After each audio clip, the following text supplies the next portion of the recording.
The chair recognizes the honorable member for Garden Hills.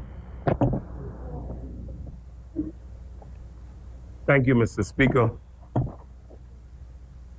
Mr. Speaker, I stand here this afternoon on behalf of the good and wonderful people of the Garden Hills constituency. I always say, Mr. Speaker, I am here, I am their voice, and I will represent their interests in this place at every opportunity I have once I'm in this place. And so, Mr. Speaker, once again, I thank the residents of that great constituency. And I always say to individuals, it stretches from basically Simeon Hall's church to Samila Butler Highway. And all the subdivisions on the eastern side of the southern side of the highway. And so, Mr. Speaker, I'm really pleased to be here this afternoon to lend my support to this resolution that impacts the Farmers Mortgage Corporation.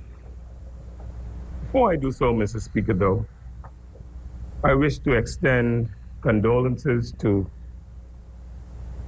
the family of the late Mr. Earl Thompson, who was a wonderful member of Parliament, and a good member who formed some of the original planks in the Free National Movement. I wish his family, on behalf of my family, sympathies, and I say to them, be strong in this moment, because he was a good man, he lived a good life, and he demonstrated how we should live and what a family should look like. Mr. Speaker, I also extend condolences to the family of Mr. Stephen Burrows, a resident of the Garden Hills constituency. And I remember having to go around to speak to the family, and I can remember his wife Shirley saying, quite frankly, not only that he lived a good life, but he provided for the family. And she was very, very pleased that he was resting in a better space.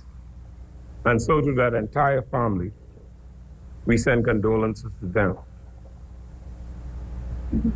Last week, also, Mr. Speaker, I attended the funeral service for Thomas Django Williams, a former police officer. And I did not have the opportunity after the funeral to speak to his family, but I spoke to them before. But as a part of the service, it spoke to his commitment, not only to the police force and the service, but his commitment to the constituency of Garden Hills and the neighboring constituency. And this week, Mr. Speaker, Mr. George Mortimer, another senior police officer who lives in the Malcolm allotment area, will be laid to rest. And so I say to his entire family, condolences, and may God continue to richly bless and keep you as you go through this moment. It's a moment, Mr. Speaker, that we must all pass. And so, because I was a neighbor of George for many, many years, and not only do I know the whole family, but I know of his commitment, not only to the police force, but his unflinching commitment, Mr. Speaker, to the Free National Movement. And I say on behalf of the Free National Movement, we extend condolences to your entire family. The Mortimers are originally from Long Island, you know, and some people believe every home in Long Island is a supporter of the FNM. But George was a man who demonstrated his commitment to his work, firstly to his God, his family, his work, and then the Free National Movement. And so, Mr. Speaker, on behalf of all the residents of Garden Hills, we extend condolences to these individuals who have made their contributions. Mr. Speaker, I would also like to thank the residents of the Garden Hills constituency for their patience in dealing with the potholes in the area. We have tried our best to address these issues. The rainy season is lasting. It appears to be longer than ever. We've addressed some, but you know, the Ministry of Works have made a commitment to ensure that all of the potholes are addressed. And so I urge them to continue to have a little bit more patience. We understand their frustration, and we are taking and doing the best we can to address these issues. Secondly, Mr. Speaker, we have embarked on a program to upgrade our public open spaces and our parks. And the next step, Mr. Speaker, would be to place exercise equipment on the park so that persons can exercise on the park, and that persons who use the parks can feel safe, and that we will provide them with the exercising equipment that will be available to them on our public spaces. And so I say to the residents of Garden Hills number 2, we have made a firm commitment to make sure that your multipurpose basketball and tennis courts will be placed during this term. We're waiting for the final drawings from the Ministry of Public Works. We have spoken to 1 or 2 vendors to make sure that they're ready, so that for the first time ever in Garden Hills number 2, there will be an active public park. Mr. Speaker, I said in this place before, while I was growing up in the constituency of Garden Hills, there was always the cry from the residents of Garden Hills number 2 that the government did not look after them. There was no public space for them to walk and to exercise on. And one of the things we did in 2011, Mr. Speaker, is to cause the Free National Movement government to acquire 3.5 acres of land, which is now active public open space in the constituency and in the Garden Hills number 2.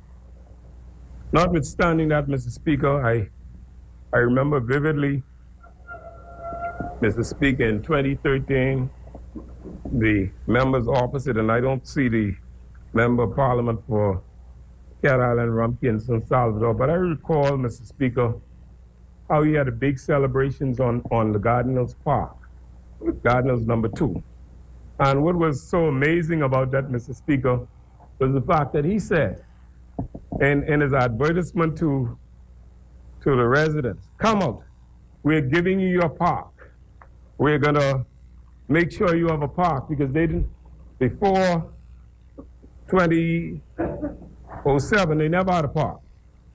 And he had a big announcement, plenty food, lots of things to give away on the park. And he said to all the residents, come out, we're gonna get you your park. Mr. Speaker, that is the only thing they did on that park. Had a big celebrations. They met the parks laid out. They met everything in place. We had just started to put on the kids or the young children play sets on the park. We lost the government, and they came into office, had a big announcement, put up 2 big signs. Welcome to Garden Hills Park. The Hurricane blew those signs away, Mr. Speaker, and that is the extent of their work in the Garden Hills 2 area for 5 years.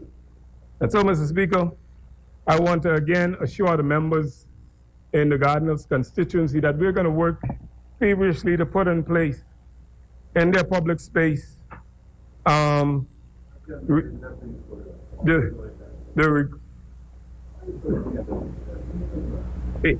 never said anything about, since you're asking me, I'm sorry, Andrew, I never said anything about the former member of Parliament.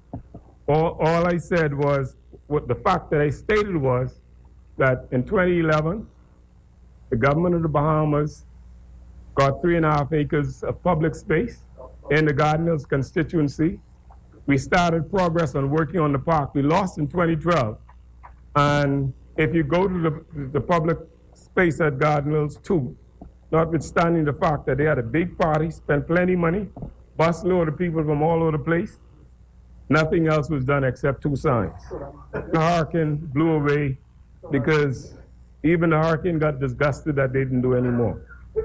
And so, Mr. Speaker, I'm here today to say to residents in the Garden Hills constituency that you know of our program. We are steadfast in our approach to make sure that the public spaces are well maintained and that they are improved. Mr. Speaker, I now turn my attention briefly to this resolution. And I say, Mr. Speaker, I am very pleased that the Bahamas Mortgage Corporation is moving into this new facility.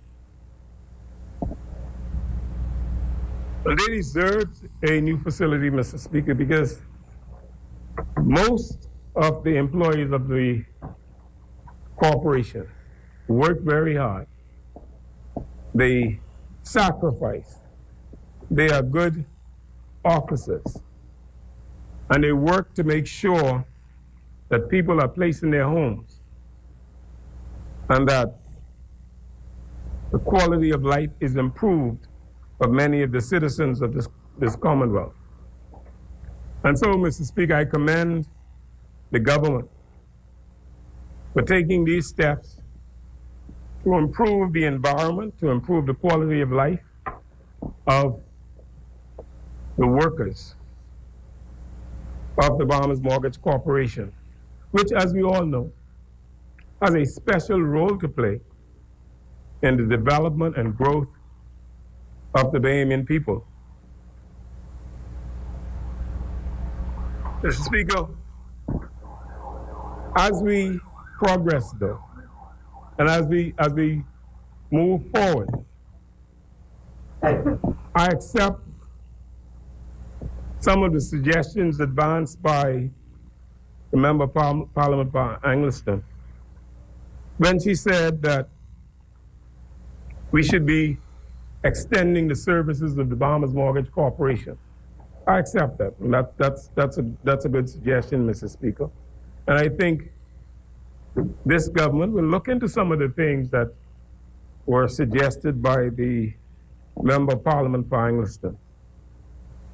Because we believe, we know, and we believe in putting our money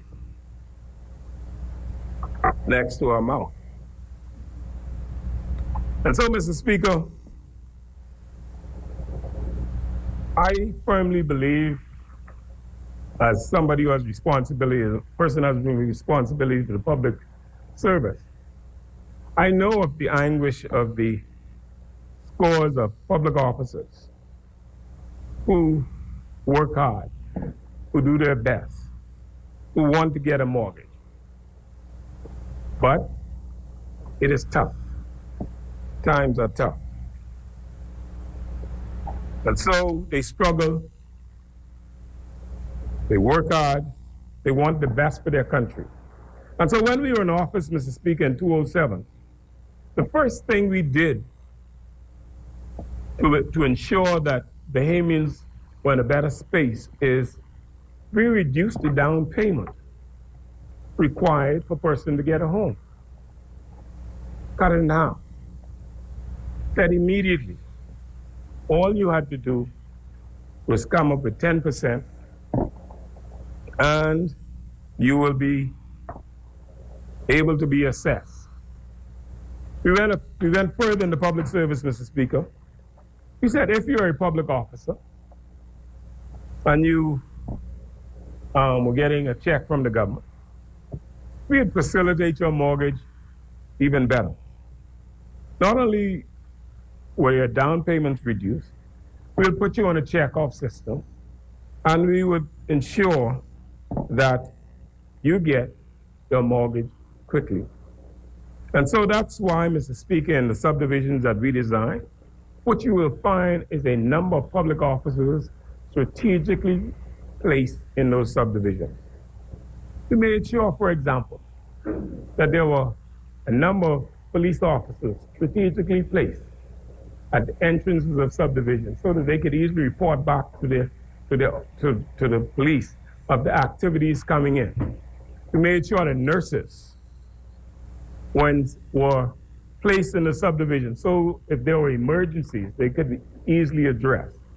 And so, Mr. Speaker, we did a comprehensive plan in our subdivisions to ensure that public officers were well placed and that they were placed to do a good job in the subdivision. Now, Mr. Speaker, I feel the pain of those individuals who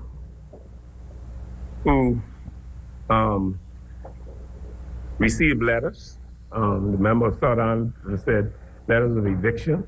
I feel their pain. And there's absolutely no reason why some of them, their names should be in that space, other than the fact that many of them may have made some bad judgments. It cannot be, Mr. Speaker, that you would choose to fly to Miami to go shop rather than pay your mortgage. I know what happened previously when we were in office, Mr. Speaker, because we came in and there was the world economic crisis and the banks just crashed. But we took the position, Mr. Speaker, that we'd invite people to come in and renegotiate their mortgage. We'd invite those persons who were laid off from the hotel to come in, and we'd accommodate them. And I could recall, Mr. Speaker, that I know of two particular persons. I'll not call their names, but I'll tell you this much. One of the persons won a case and got $45,000 from the institution. And we tried to encourage them to put, their mortgage was behind by 9 months. We tried to cause them to put that 9 months payment on their mortgage. They chose to do otherwise. That was one of the two houses that we asked persons to vacate between 207 and 212. Because we thought that this person was insensitive. You got a large sum of money, your mortgage was behind, and you didn't make an effort to pay. But I understand what Marathon is saying. These issues did not happen overnight. Just does not happen overnight. Individuals are given time and time and time and time and again to come in and make a payment, to come in and talk, to come in and do some adjustments. But sometimes we make bad choices, and this is a consequence of it, Mr. Speaker. But again, this is not new to the Free National Movement. We must come by, as my colleague said, we must fix it. And so, Mr. Speaker, I just thought to look at this issue based on the numbers and the times that my colleagues were setting out what was taking place. And the issues that affects what the member of Cat Island called the toxic loans. And the member for Elizabeth said that what? You talking to me? The member for Elizabeth says that there was a spike. There was a spike in loans between, well, let me rephrase it. And I'm just rephrasing what he said. Basically, the impact on the mortgage department Mortgage Corporation spiked between 2003 and 2007. And to me, those years are interesting. 2003, 2007. Okay. Well, let me tell you what my experience was coming into 2007. I'm going to talk. Don't you get off this time? I will stick to my script. That's one thing, I ain't gonna move off this script. So between 2000, what happened to BMC between 2003 and 2007, and what was happening on the ground in the subdivisions between 2003 and 2007. Now, what was happening on the ground is this, Mr. Speaker. 2003 to 2007. That's not important. And so, Mr. Speaker, between 2003 2007, the government was actively building subdivisions in Fox Hill. Here's two subdivisions, for example, in Adelaide. Fox Hill and Adelaide. And what we discovered in 2007, Mr. Speaker, and I suspect, it's just my suspicion, Mr. Speaker, is that some members on that list that was just recently published by the Mortgage Corporation will represent individuals between these subdivisions. Between 2003 and 2007, the government was engaged in 3 subdivisions, but I'm going to focus on 2 for the moment. The one in Adelaide, the one in Fox Hill. Subdivision in Adelaide, Mr. Speaker, when we came to office by 2007, the greatest number of repairs and upgrade to housing was in those 2 subdivisions. Whole houses had to be demolished. Floors had to be taken up because you know the problem. Same thing in Fox Hill. No.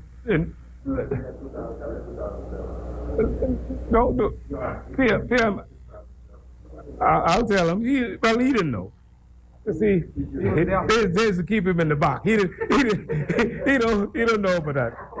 The Minister of Housing was a very powerful man in those days, and you was in the Minister of Housing. And so, Mr. Speaker, between 2003, yes, between 2003 and 2007, almost every house that was built by the government who was in power at that time had to undergo repairs. So much so, Mr. Speaker, that if you look at the Free National Movement budget in 2007, and my colleague, including the present Prime Minister, used to tease us all the time.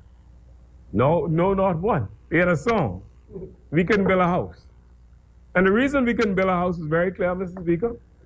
The Prime Minister said to us, you got to fix before you build.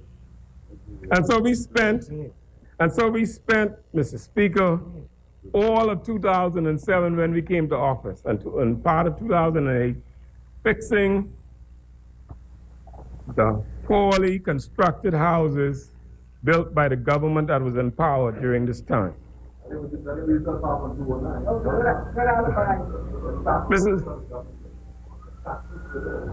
the government got to take responsibility behind the tractors. But you as a QC, I don't know how to get into those things. I can only see the simple things, which is the government hired the contractor. I can get to the Dastra too. Said you can go to the Dastra, I can fast forward to the Dastra. That's only the subdivision where the government gave a private contractor the land to build houses, where the houses jumped from an average of 110,000 to 160,000. You can go to Dastra anytime you're ready. No problem. No,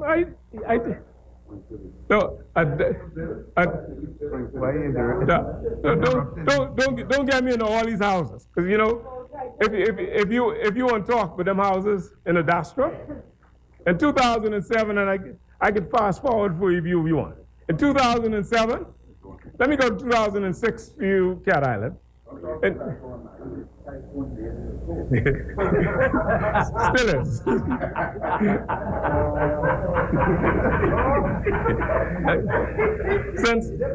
since the member, since the, You laugh.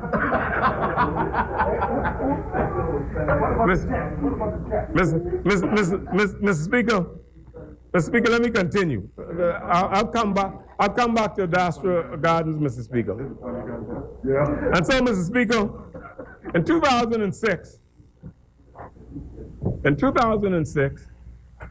the PLP government changed ministers. Minister Gibson left the Minister Gibson left the Ministry of Housing, and the new Minister of Housing was Minister Neville Wisdom. Now, you got to put this in perspective, Mr. Speaker. 2006, 2006, Minister Neville Wisdom took over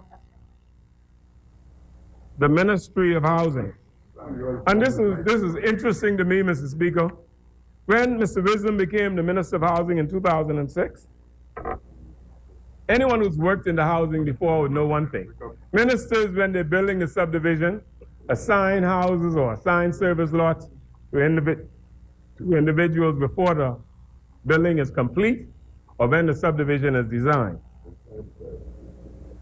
When Minister Wisdom took over from Minister Gibson, there was a subdivision that we now call the Dignity Garden Extension. And Minister Wisdom represented that area called the Dignity Garden Extension. And so all Minister Wisdom did was took every single name of every single person who was assigned to Dignity Gardens and reassigned them. So when we came to office in 2007, we had, coming to the Ministry of Housing, 2 individuals with the same assignment, down payments made. Simply put, Mr. Wisdom just simply ignored whatever assignments Mr. Gibson made and put his people in place because the election was coming. But this was not a political issue, according to the PLP.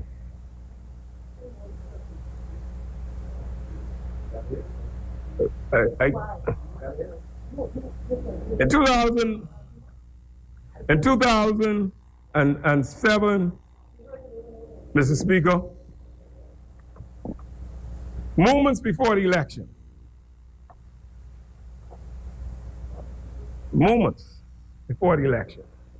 scores of individuals were given keys, and that's why this is critical to what we're talking about today. Scores of homeowners were given keys to houses without mortgages, without even a discussion with the bank. The Minister of Housing at the time said to these individuals, we got to get you in. Here's the key. This is your house. And so when we come back today and talk about people can't pay or don't pay, it goes back to what the actions were done way back then. Mr. Speaker, it's remarkable how much time we took to find, and I still don't believe I find everybody, of persons who were given houses by the MPs, by the Minister of Housing, without any down payment, any negotiation with the bank, nothing. They just tell them, here's the key, move in. And we talk today about being responsible and about being transparent. Well, you know, if that's how you behave, then you were in government. If that's what you thought was normal, why are you criticizing it now? And that doesn't exist now. Why do you think it's a problem? Why do you think individuals are having problems meeting their obligations? I remember talking to a gentleman who was in the house 3 years. 3 years. Went to Mortgage Corporation to figure out my community, the area that I represent, Vendor Mortgage Corporation, look at the list of persons who got loans, look at the private list, and I said to them, there are 5 houses in the subdivision that's not covered by anybody.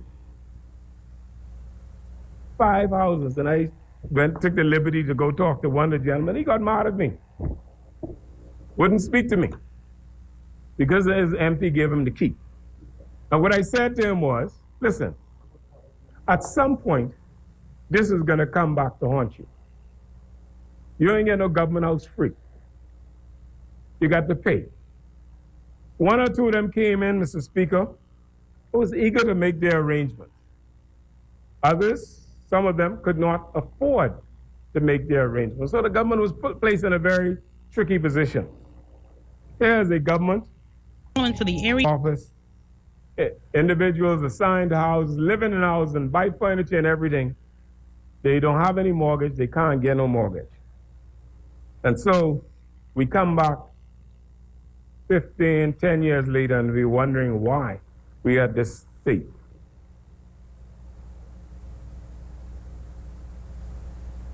Mr. Speaker, a member of Cat Island told me he wanted to talk about the diaspora states. The diaspora states. I just want to remind the member of Cat Island what was the state of the diaspora states when we came to office in 2007. Every single member opposite, Exomo, I don't think you know, and I don't think South Andrews wasn't connected enough to know this. But every single contractor who's working in that subdivision, they just jumped down, they abandoned the subdivision. They just left. Didn't work. They couldn't get paid from the government. They had worked and the government had not paid them for more than a year.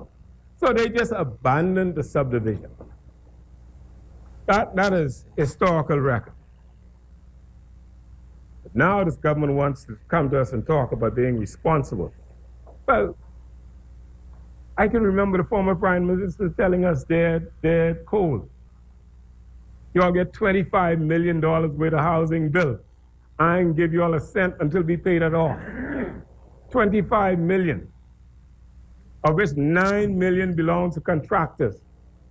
Poor people, ordinary Bahamians who were working for the government, building houses for Bahamians, who the PLP simply just did not pay. They just ignored them. They don't sell Spring City though. I don't talk about Spring City. What is it? That's the set they pay in Spring City who ain't finished out. Oh. You can guys go make a supply. Absolutely. No problem. Absolutely. Enough of a plan. We're ready for you. No problem. Mr. Speaker, so as we talk about being responsible, Mr. Speaker, as we talk about being responsible, Mr. Speaker, let's look at what happened between 2012 and 2017. See, PLB built a couple subdivisions. They say they building subdivision for the poor people. I'll just take one subdivision, Dignity Gardens West. A subdivision that was supposed to house 402 lots. 402 lots. Bahamian money.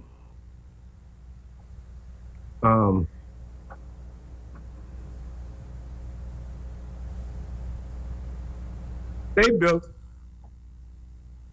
5 houses.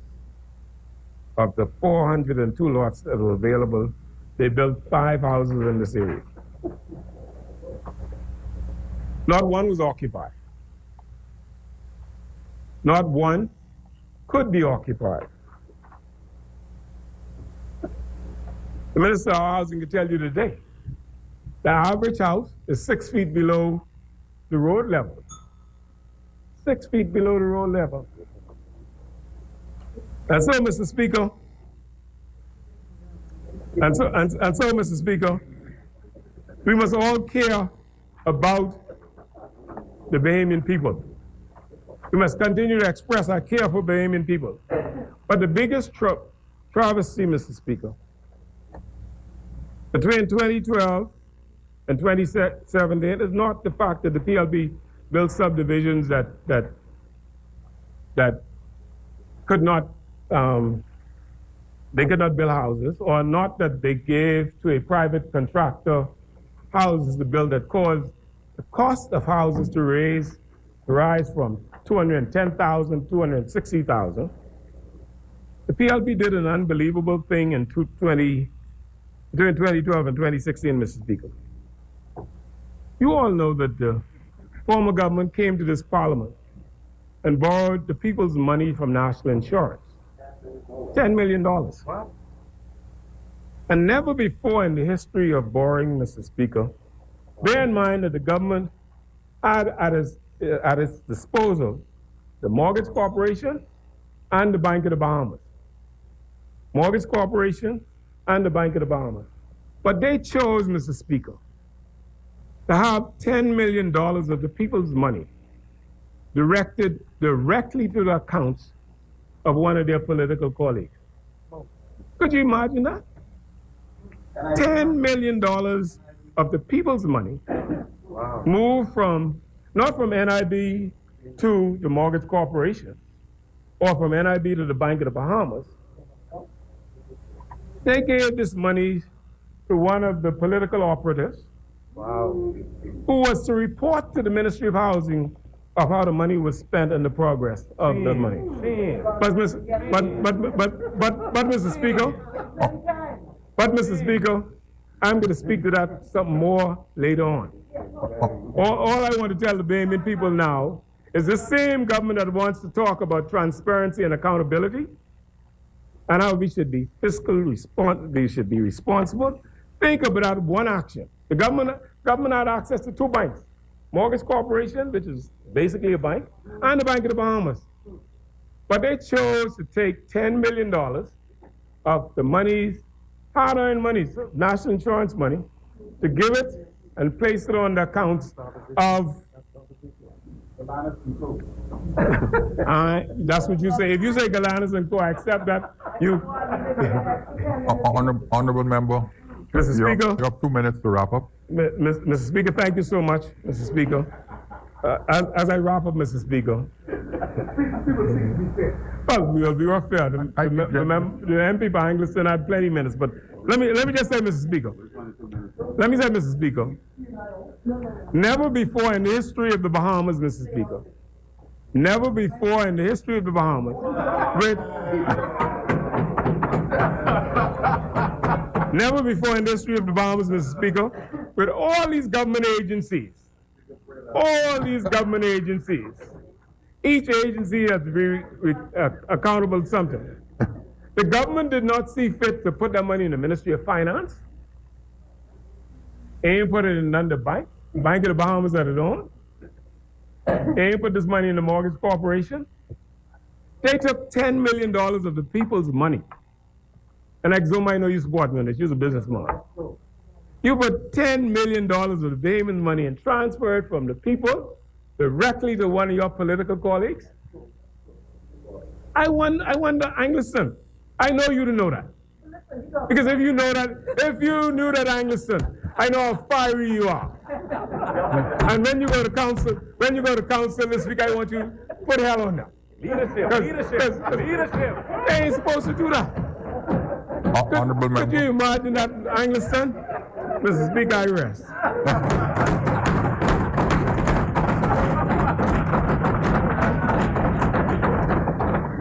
As many? The chair recognizes the honorable member for Cat Island, Rumkey, and San Salvador. Thank you very much, Mr. Speaker. Speaker. 45 minutes. Speaker, you know, we have always accepted, and I have always accepted, and the fine and supportive electorate of Cat Island, Rumkey, and San Salvador. So they always taught me some good values of that shapes us, you know, like, you know, lying, what happens to lies, you know, and if there is one, if there's a clue about the fact that no lies last forever, it's being revealed here today. It's being revealed here today. What we are witnessing here today is just that. Honorable member, But, Rule 33, 16, and 17. yes. Rule 33, 16, and 17. Be aware as you go. Mr. Speaker, sorry? No, I'm not attributing any lie to anyone. I'm not attributing any lie to. I said that's a general, what I call fact of life. A general fact of life. Lies do not last forever. That's a general fact of life. Honorable I've member. never said that anyone here lies. Honorable member. Of Her Majesty's loyal opposition making a remark like that before, and it was ruled as unparliamentary such language then, and it is still unparliamentary. And no matter how many times he tries to say it, whether under his breath or over his breath or secretly through his website, it's still unparliamentary.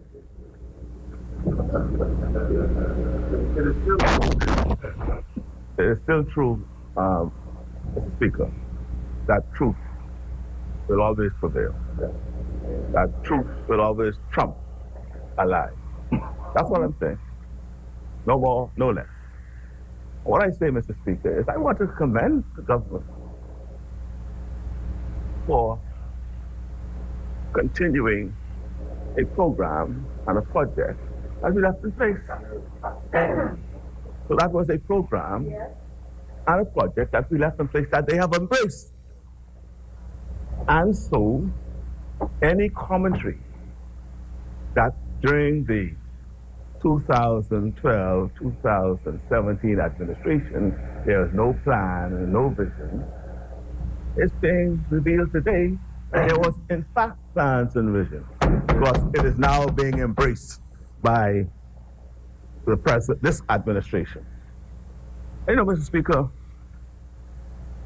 I say confidently that to date, after 17 months, we have seen no evidence of any plan or vision on the part of this administration. In fact, everything I've seen, every time I look around, I see is something, some project or plan or vision that was planted by the Progressive Party and that they now reap. Now, I don't know what's going to happen when they turn the page and they turn, and there's nothing left for them to do. But we're here. As I said, we're prepared to help. Last.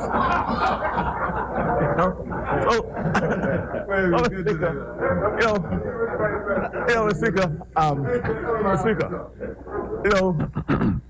I was invited to the opening of the Grand Bahama Fire Station. Who started that project? Now, unfortunately, weather moved in the Providence and my flight was delayed. I called ahead, say to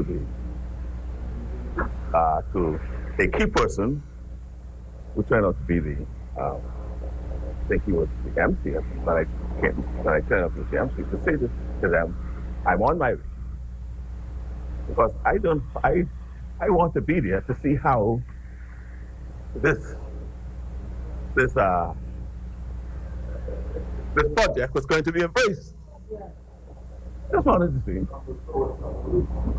And so that's Inglewood. That's Inglewood. But see, you just come, so you learn who said these things. Yeah, but I'm just saying who said it. I don't mean that. I don't mean that derogatory. I just mean that in the context of what you heard. So, boy, I reached in time, and I was happy to listen to some of the minister. I heard the member from Mount Moriah, the minister of national security. I stood and I listened to him. boy. No, he did. No, okay. No, he was talking with the vision of this government and how this is a clear evidence of how the vision is unfolding. Right? And then I tried that, then after I didn't want to disturb the speech, so after he spoke, I then went to when they stood for the Prime Minister, I thought that was the appropriate time for me to take a seat, and I did. And I sat right there. Oh, no. Okay. No, that's what. Yeah, no, so I sat there. I was right in front of the, Wallace. I was right in front of the podium. But that ain't what it is, you know. But what I'm saying is, I just showing that, look, it is what, no, my feelings not on these things, man. No.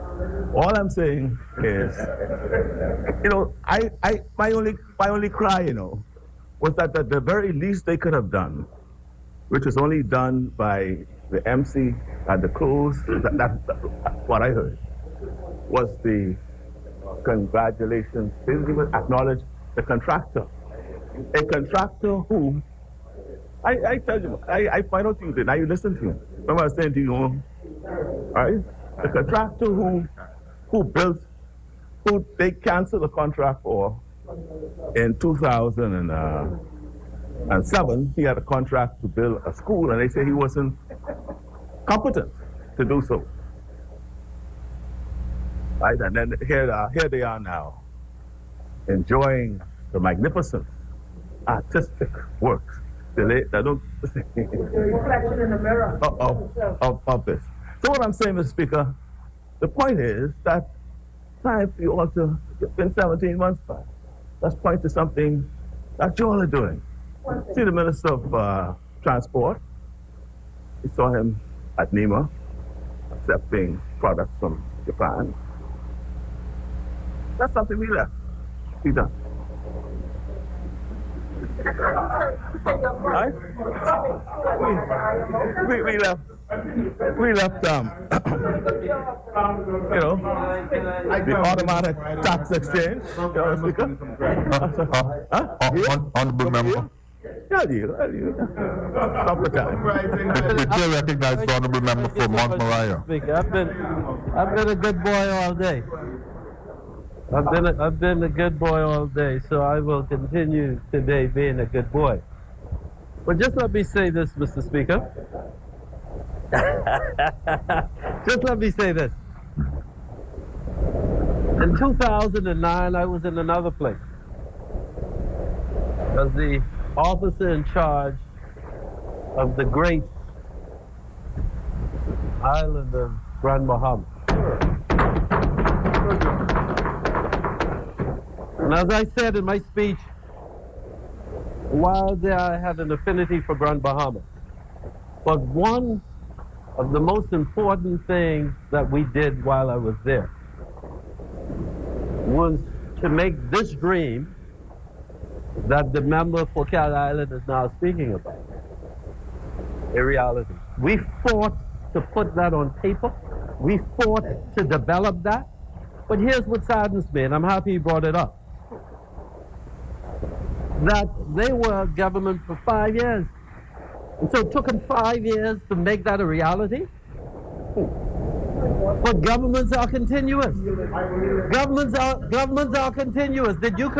Were we congratulated for actually bringing this dream to life? Well, we can go. So I want to know what's your point. I mean, you wanted us to say, well, thank you. Speaker, what the point is, it's time for this government to stop campaigning and start governing. That's the point I'm making. Because everything that they have, or they could brag about or point to, that is of any positive impact in this country today, all the foundation, the construction was by the hands of this the PLP government. That's what I'm saying. So I want them to point to something. And so, for example, Mr. Speaker, let's talk about the continuing campaign. The continuing, the presentation of this very resolution. Hearing the member for Marathon, hearing the member from Elizabeth. It's all about what the PLP did whilst they were governing, and all of the issues relating, all of the issues relating to the mortgage corporation. That's what I understood to be said. All, I was corrected in what I heard by saying not all, but the majority of the problems attended to the mortgage corporation rest at the feet of the Progressive Party. Right? And Mr. Speaker, and it is the toxic delinquent mortgages. Right? And they went as far as to draw in, as to illustrate the problem by comparing it to what has happened in the United States. Right? Which is a very poor analysis. You see, a poor analogy, because the subprime issue in the United States had a more wider embrace of issues concerning the financial services industry in the United States. It was not just mortgage, like the mortgage corporation, and, Mr. Speaker, the issue of delinquent mortgages in the Bahamas was not just peculiar to the Bahamas Mortgage Corporation. It was not peculiar to the Bahamas Mortgage Corporation. As the government, who were the owners, with a proper board in place running the mortgage corporation, the private sector, Royal Bank of Canada, Bank of Nova Scotia, Finco, and any other number of institutions in the mortgage lending business had more serious problems than the mortgage corporation. They had more, Mr. Speaker. And, Mr. Speaker, Honorable and, member, Mr. Speaker, see, are you on a point of order? Honorable member for Elizabeth. What's the point of order? On the point of order. What the point of order is, the honorable member from Cat Island either is confused or he is deliberately misleading this House, because the delinquency rate at the Bahamas Mortgage Corporation is the highest delinquency rate of any financial institution in the Commonwealth of the Bahamas, and roughly two times any of the commercial banks. So for the honorable member to say that these other banks had a greater problem is deliberately misleading the public. And I wish he would restate or withdraw. Honorable member. I don't, again, you see, is he denying a statement I made? No, is he denying a statement I made about institutions to which he could speak for?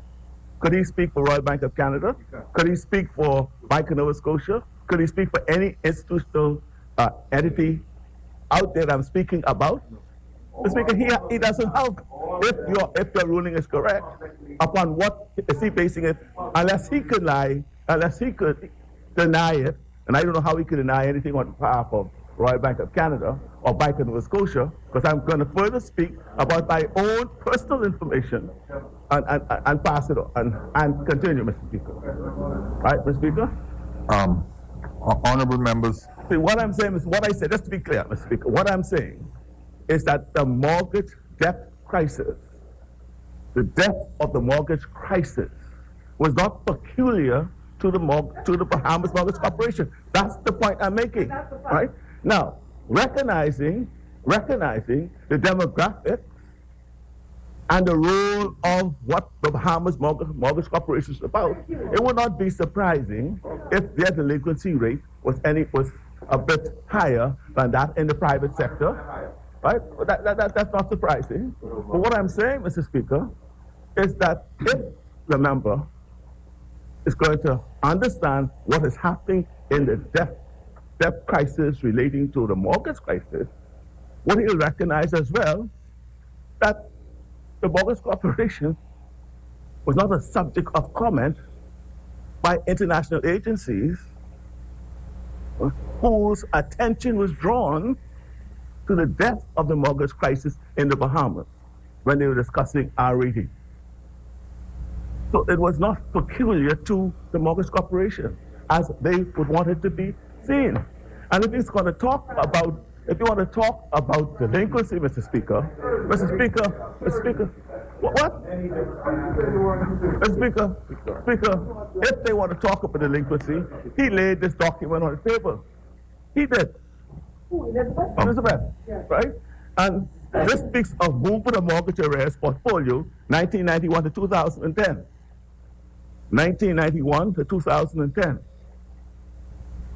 Most of the numbers he's speaking to was referring to 2002 to 2007 in his communication, right? But I will deal with those numbers because it appears from his own document laid that our management of the Mortgage Corporation demonstrated that mortgage arrears was on trending downwards up to 2007 until they were voted in office, and it went up by 2010 to 40%. Both of you on your feet at the same time. Are you on a point of order? So, Mr. Speaker, the point I'm making is that in 2002, when we came to office, according to his document laid. Honorable member, the member for Elizabeth is on a point of order. State the point of order. But he's on a point of order. Mr. Speaker, I try to put this delicately and diplomatically, and I am surprised that the member for Exuma would sit and allow his senior colleague to have that mistake.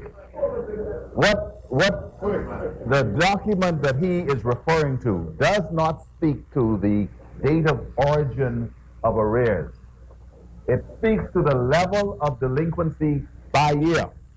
What I spoke to was a different document that looks at the arrears of the Bahamas Mortgage Corporation segregated by the date of origination of loan. It has nothing to do with the chart, which was prepared by a senior accountant, Flamingo. They were all tabled. Flamingo Consultants Limited, okay? And that document that the member's referring to speaks to overall arrears by year. Yes. Now clarifying what he's meant. No, Mr. I know what I'm reading, Mr. Speaker. I know what I'm reading. The point I am making is that this document appears to show the arrears in every given year and how those arrears were managed. Right? The message he was sending is that I'm not talking about when the arrears were when the loans were issued. We're talking about arrears. Arrears will obviously accrue after the mortgages were issued. So I'm not talking about when the mortgages were issued. I'm talking about the life of the mortgage and how the mortgagee treated with the mortgagor over a period of time. Him. Right? So, Mr. Speaker, Mr. Speaker, under our watch, and he said, right, this is showing how the arrears were managed during those years. Right? In 2002, when we were elected in office, this document shows that the percentage of arrears in mortgage was 31.41%. It went up in 2003 to 32%. That's about 1%. And then in the next year, 2004, it went to 32.85. Now, 2005, it went down to 30%. And 2006, we had it under a manageable percentage of 23.45%. That's what this document shows, right? And then in 2007, it was at 25 when we came out. Now, in 2010, it was 40.71%. Under whose watch was it? Who was managing it then? Who was managing it then? It's right here, right? Yeah. So that's what you said, right? No, God. We thought we thought you would say that. But what I'm saying, Mr. Speaker, That don't apply to us. I always say, Mr. Speaker, the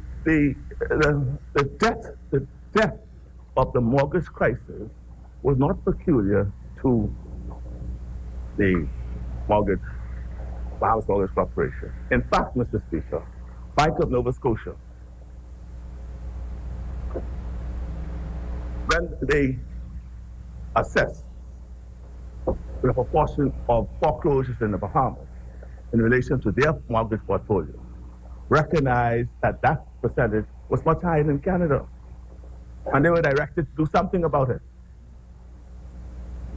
And they were the ones, and they approached the government to sell off these toxic mortgages, delinquent mortgages. And a joint venture was formed with a Mexican company and a local company to buy them off them because they needed them off their books. And so this blame game, you know, I think that, what's the Prime Minister of Rowley? Yeah,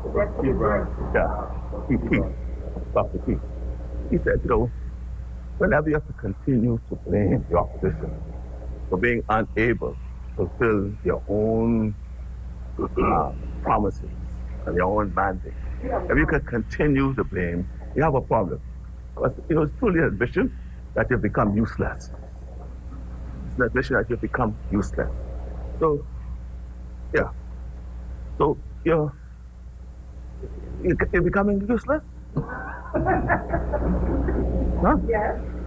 And so,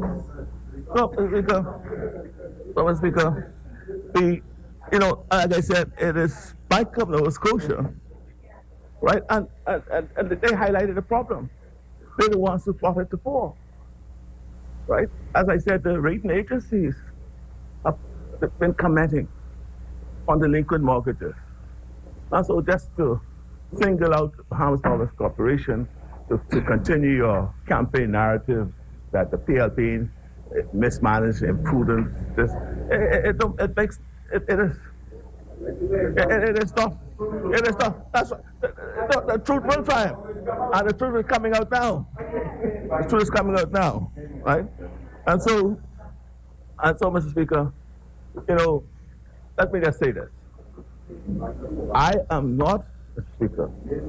I will make no apology on my part, Mr. Speaker, for extending the opportunities for persons who have a roof over their head to find ways and means to keep that roof under their head. Right, Mr. Speaker?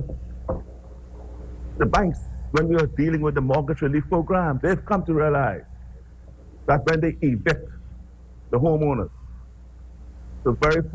they very quickly realize that the value of the asset diminishes because it exposes the property to vandalism, right? Without anyone living in the place, it deteriorates.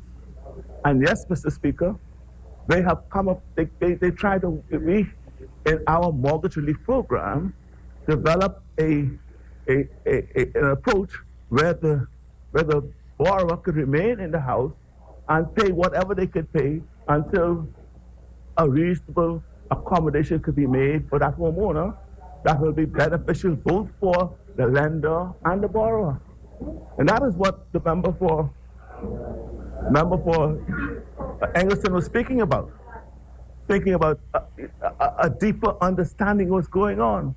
It's one thing to say that a family or a homeowner hasn't paid their rent. Sorry, not their rent. Their mortgage for 1 year or 2 years. And not finding out from that homeowner what are your circumstances. You will find perhaps that one of the breadwinners have died or lost their job. You may find that the home, there's been a catastrophic illness in that home. You may find any number of issues.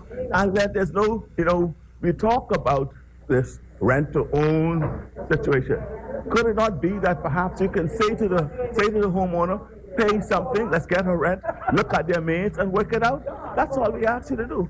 See, I have no, Mr. Speaker, I say that I have no apology for sitting and trying to work with our people, particularly the ordinary Bahamians, to determine how I could help you to stay in your house, in your home. And that's all we've asked of them. It's too callous and heartless to just put persons up, right? Speaker, you don't know how I spend my money. No, you don't know. You would. No, you wouldn't know how I spend my money. Because this, I have a heart here. I have a heart. Right?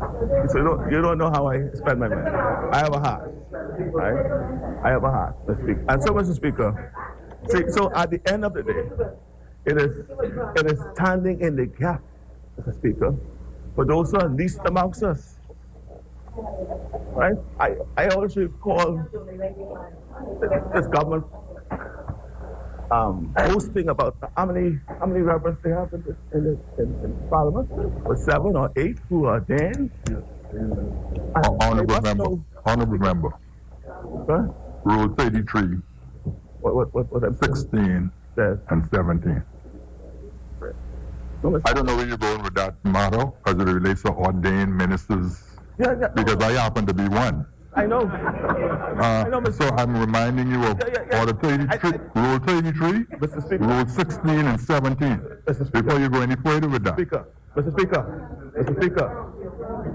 Speaker, are you suggesting that I will insult an ordained minister? I'm only cautioning you before you go down that road.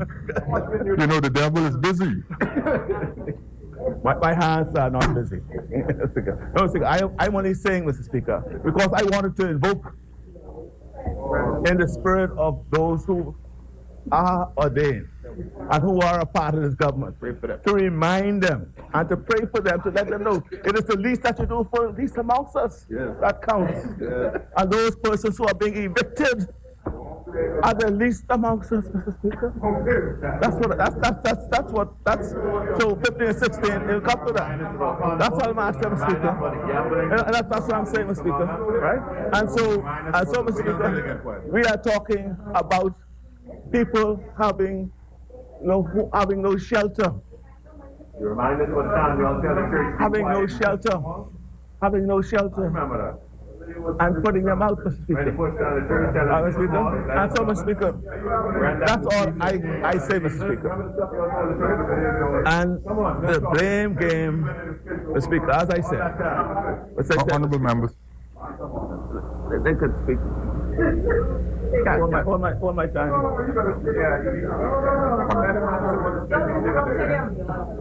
So, Mr. Speaker, I said, Mr. Speaker, and I'll end on this. Right? Home is a shelter. And we are called upon to provide shelter to the least amongst us. We have to find the means to do so. Right? It is not sufficient just to point fingers and blame. Right? As I said, I give no apology on the part of the government of which I was a part that sought to extend the opportunity for persons to remain in their shelter. I have no apology for that. Right? I reiterate that the issue of Bahamas Mortgage Corporation and the debt crisis affecting us is nothing unique in the mortgage industry, Mr. Speaker. And we say to this government, and that's why I implore those amongst you who appreciate what is meant to do for the least amongst us, that they do so, Speaker. And as I started by saying, I commend them for embracing what we have left in place. And so we do support this resolution. You know, I just remember something about this resolution. You remember East Grand Bahama? When the resolution came to transfer, I think, the Rodney Bain building, and this question of the consideration was raised, why $10? Remember that? And I thought that, huh? national insurance building. Another government entity. There's a different perspective. You have a different perspective. You're now governing, so you now appreciate what this means, right? But, Are you sorry? yeah. You sorry for your comment? No, Mr. Speaker, You're gonna be sorry. we support the resolution, and we, as I said, commend them for continuing the program and project that we elected to. Thank you, honorable member. As many? The chair recognizes the honorable member for East Grand Bahama. Thank you, Mr. Speaker. Mr. Speaker, just on that last note from the member of the opposition, there's two points that he should note. One was that the building in question was a building that is, in effect, dilapidated and probably reached its useful life. In addition to that, it was going to the National Insurance Board versus to another government entity, as it is with the Bahamas Mortgage Corporation. But the point is taken. The point is taken. But I don't do that. So, Mr. Speaker, before I get into what I want to say, I just want to extend condolences to the Turnquest family in Long Island on the death of Marcel Mice Turnquest from Mortimer's. A farmer, pig farmer, who was doing very well. Young man who he sent me meat, pigs, at least once every year, and very, very nice fresh pork. Absolutely. In fact, he sent me the last one just a couple of months ago, and I still have it. And we're waiting for a special occasion to roast that. But certainly he will be missed. Certainly his contributions to the agriculture farming community will be missed. And certainly we want to pass on to the family our condolences. I believe his funeral is this weekend. Mr. Speaker, I do also want to recognize in the gallery this afternoon a friend and fellow Grand Bahamian, Coach Wayne Smith, from, I had to bite my tongue on that one.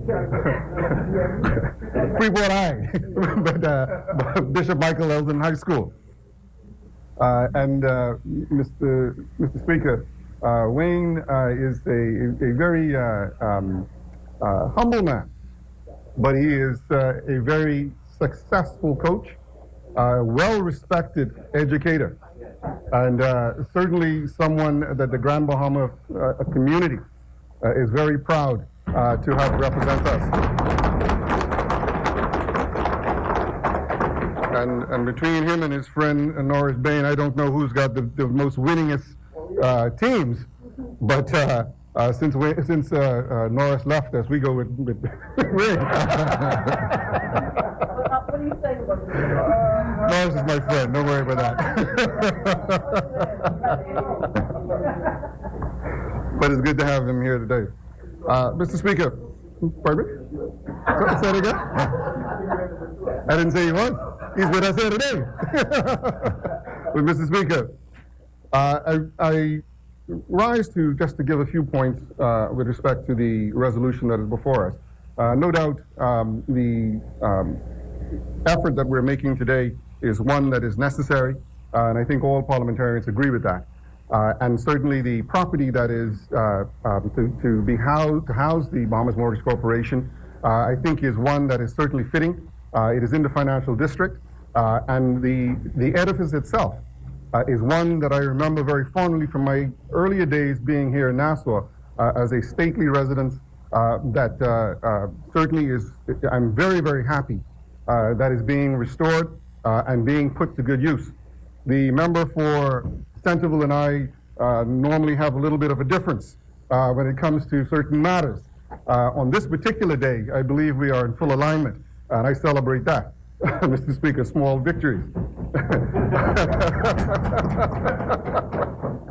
Because the preservation of the historical center of this island is vitally important, not only in terms of making sure that we preserve our culture and our heritage, but also for the economic aspects that these buildings and these sites have for our country and for our tourism product.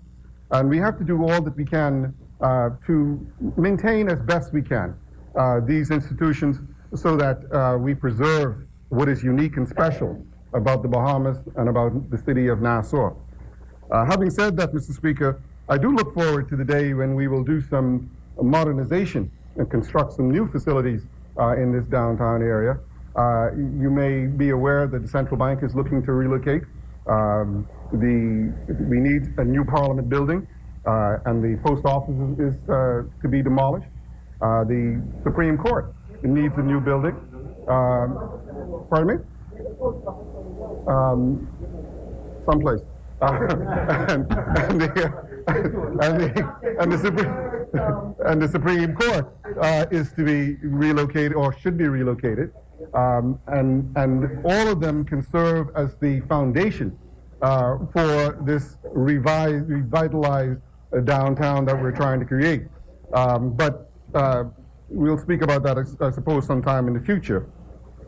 Mr. Speaker, the other point that Senator Bill and I agree on is the fact that all of the institutions that form a part or are affiliated with the government, the state-owned enterprises and the like, all of them have been habitually and horrendously late in presenting audited financial statements to this House, to the people of the Bahamas.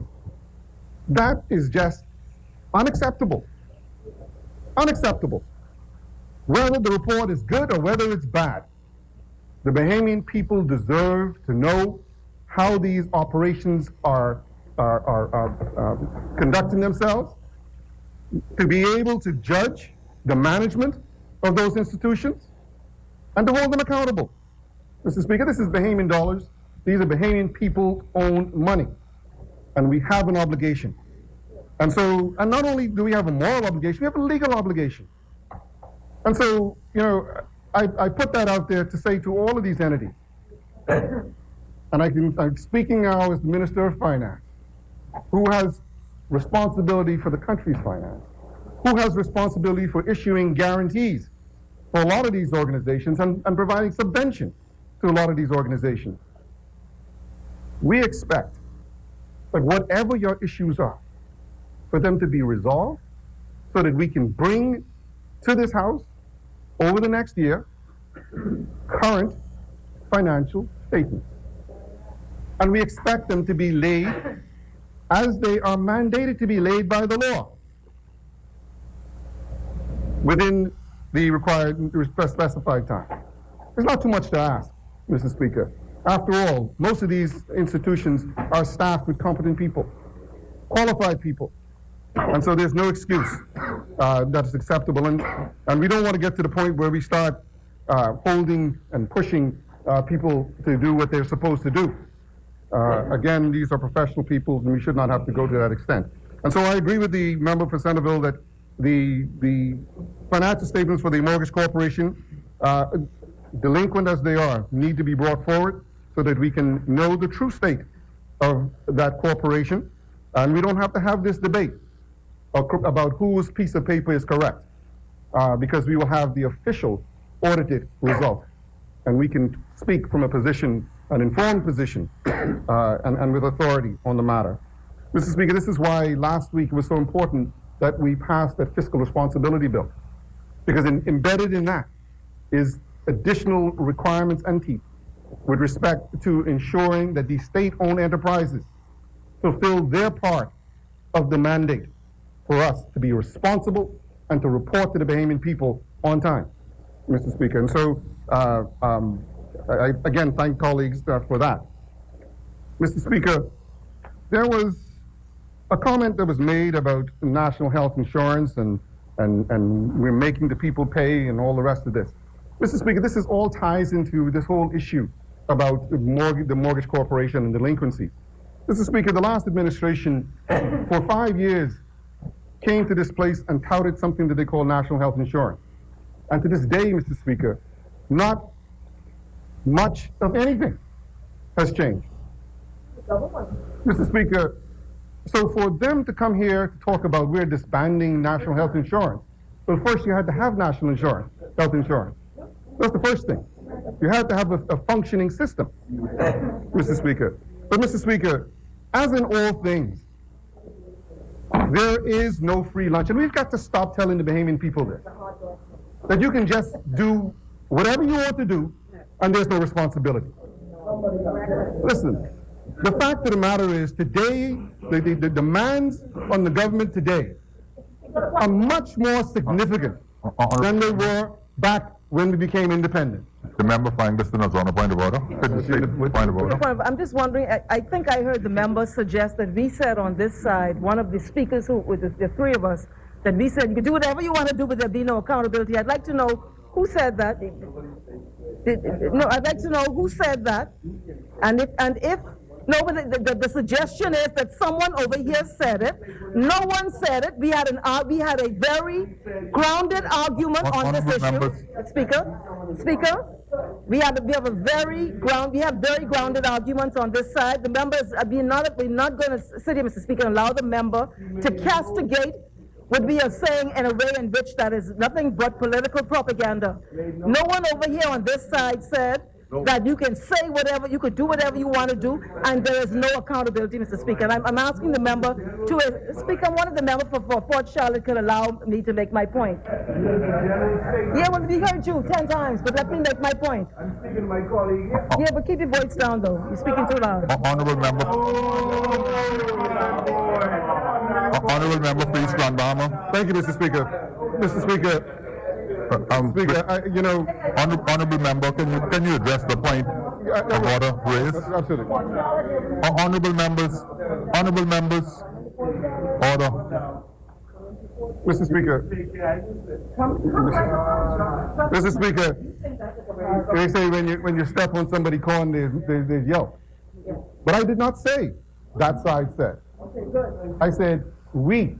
Okay, you can say it. Referring to everyone. Don't see yourself. Right. They're speaking to you too, Angleston. We. Be responsible. Now you want me to speak to you, I will speak to you. Right? Honorable members. Confirm that he's speaking to me on that matter. Thank you for that assurance, Speaker. I'm asking the member to withdraw that, to attribute that rationalization to Angleston, Mr. Speaker. I'm asking him to withdraw that, Mr. Speaker. I'm asking to withdraw it. Sit down there. I'll address it. Honorable member. Mr. Speaker, I said very clearly, we have to stop. Very general statement. Mr. Speaker. Honorable Mr. member, Speaker. allow him to finish. Okay, let me fix that. Let me fix that. Every one of us except Angleston must stop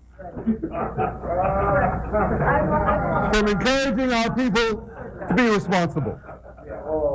Angleston, by default, wants to continue telling people to be irresponsible. I take that. No, you're right. You're right. I withdraw it. I withdraw it. You can retract it. Point of order. Honorable member, Take it point of order. from, expunge it. Grand Bahama never disappoints in this way. No, you don't have to go there, Speaker. Speaker, I'm asking the member to, I know he said he withdraw, but I want my objection registered. Do not attribute to me those type of things. I'm asking the member Speaker, I'm asking the member to withdraw his comments about me. Already did. Mr. Speaker, back to the substantive point. There is no such thing. Honorable member, the members indicated that he was withdrawn. Have you withdrawn the remarks? And I'm asking that be struck from the record, Mr. Speaker. That's a further step. The member is saying that I, by default, am encouraging Bahamians to be irresponsible. I'm asking that comment, which he has withdrawn, be struck from the record, Mr. Speaker. Mr. Speaker, if I may help, Mr. Speaker, I have no difficulty with the comment being struck from the record. Thank you. No difficulty. Thank you. You can expunge from the record. I have no difficulty. Mr. Speaker, because I am sure that the member doesn't feel that way. But she put that in the context because I was making a general statement, and she put it in such a context. I just wanted to show the ludicrous nature of what she was trying to prove.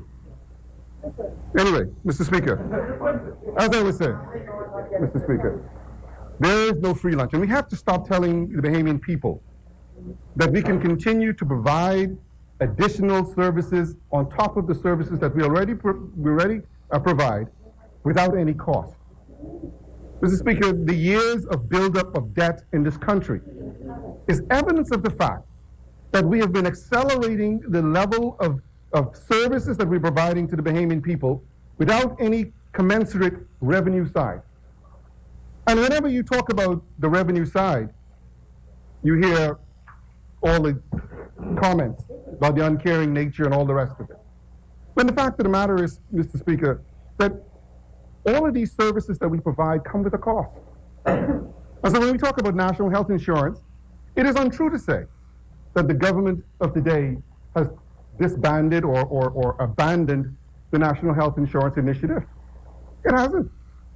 But what we are doing is refining it to make sure that whatever system is put in place, that it is in fact sustainable. In fact, the last presentation that we had on it is to make sure that it's not only sustainable for today, but that it's sustainable for the long term. You can look around industrial countries around the world and see what national health insurance programs or universal health programs have done to their budgets. You can see it. And so the Bahamas has an opportunity to present a national health program that affects the most vulnerable amongst us and provides coverage for them at an affordable level, and that will not make the country go broke.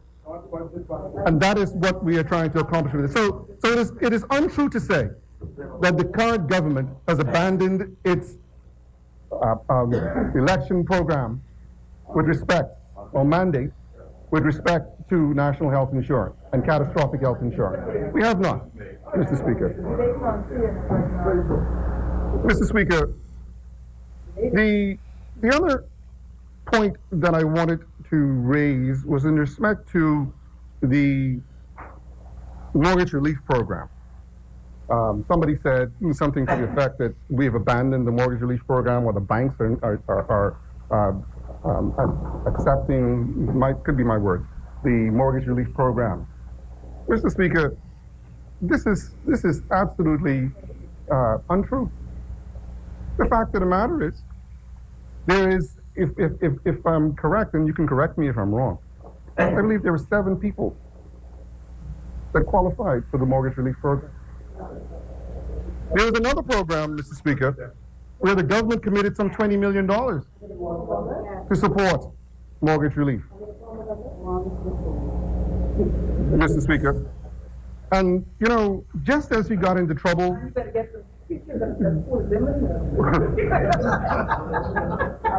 as we got, you know, Mr. Speaker, you always know when you're getting close, you know. they throw out something trying to distract you. But unfortunately, for Englishman this time, I'm doing the wrap-up, so there's no limit on my time. We could be here all afternoon. so you can't distract me on this one. In fact, it's probably better you just let me roll. Right?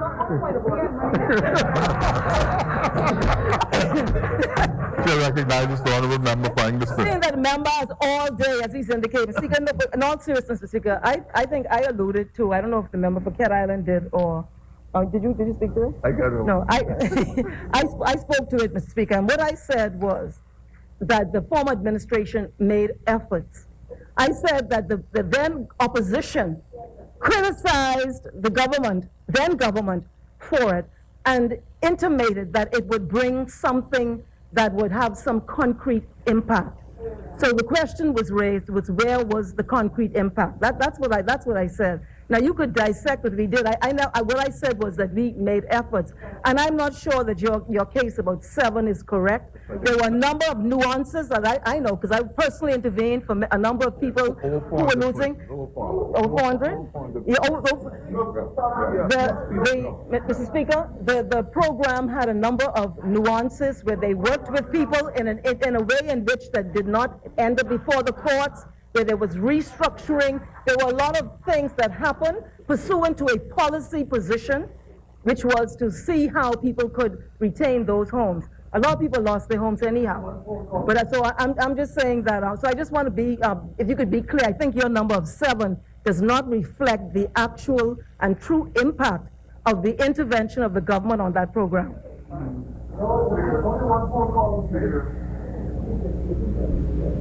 As far as I am aware, and I will use that qualifier because I invite them to provide the numbers for me. They're different from mine. 7 people were helped. And we had a whole mortgage unit set up, Mr. Speaker, paying rent in a building. Well, paying rent in the building, I ain't gonna say who. We paid more in rent, Mr. Speaker, than the people we were able to help with mortgages.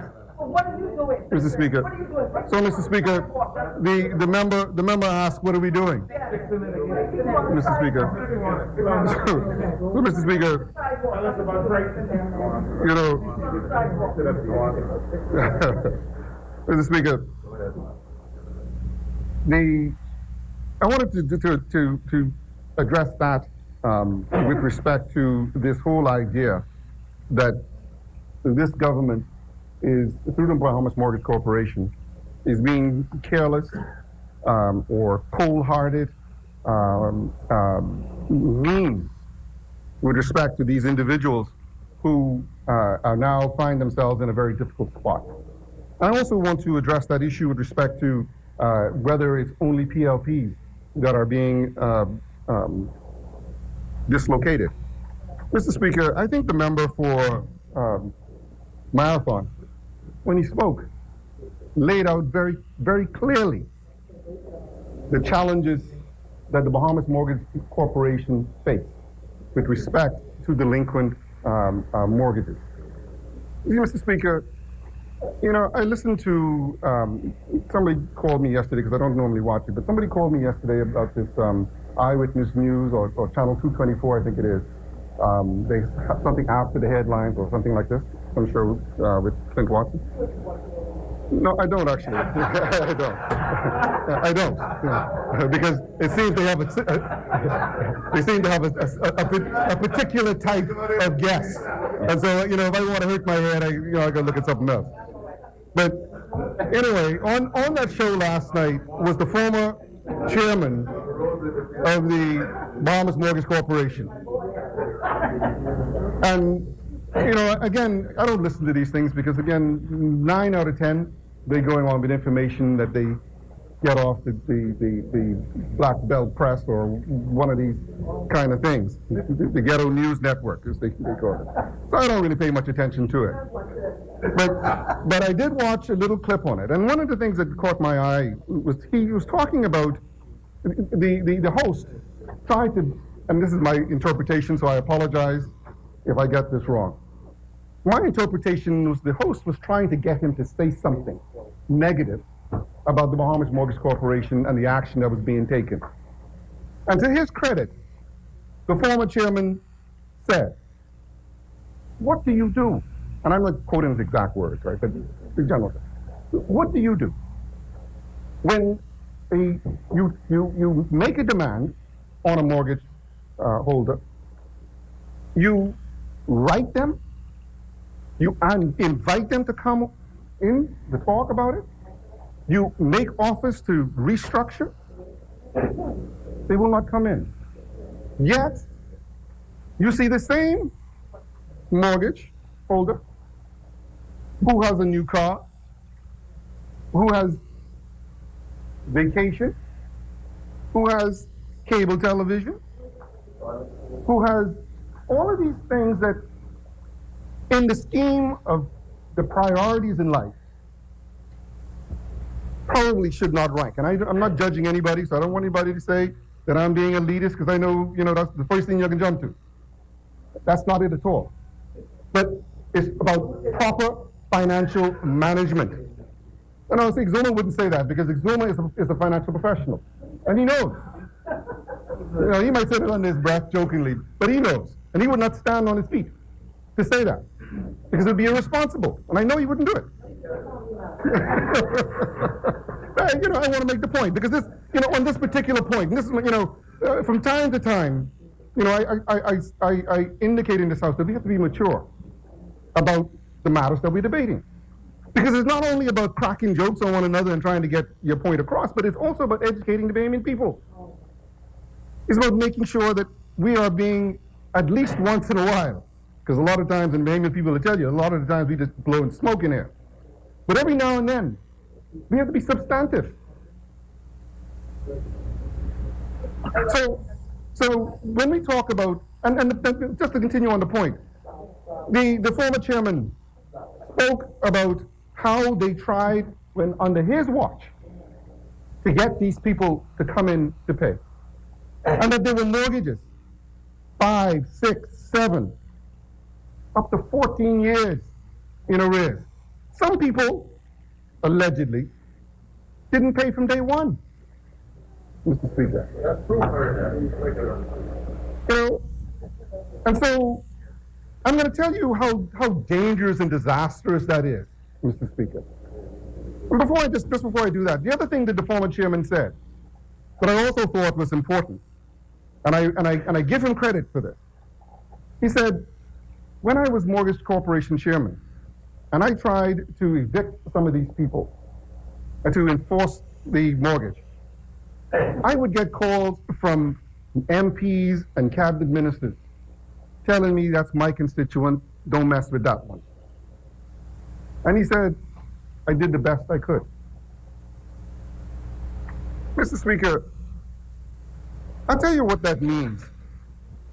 All right? I'll tell you what that means. Mr. Speaker, the Bahamas Mortgage Corporation has outstanding bonds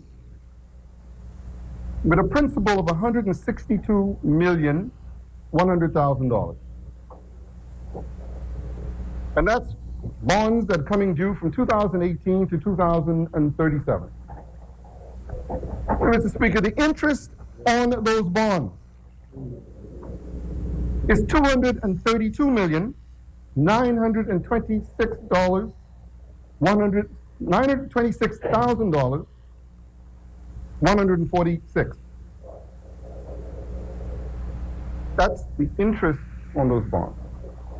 Meaning the total bond liability to the bank, to the Bahamas Mortgage Corporation has right now today, assuming that it does not find the money to prepay some of these bonds, which I don't know how they can do that, but it's $395,026,146.10.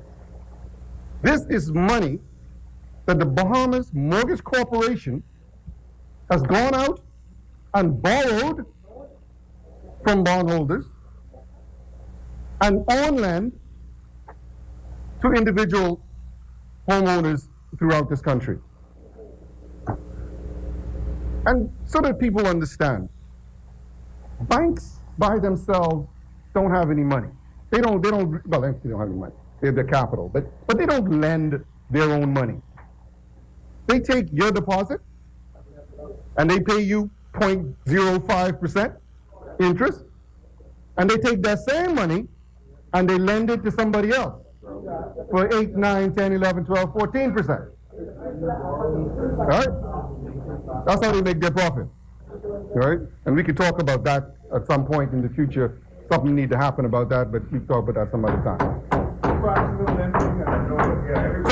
So when these banks make these loans, it's not their money. It's your money.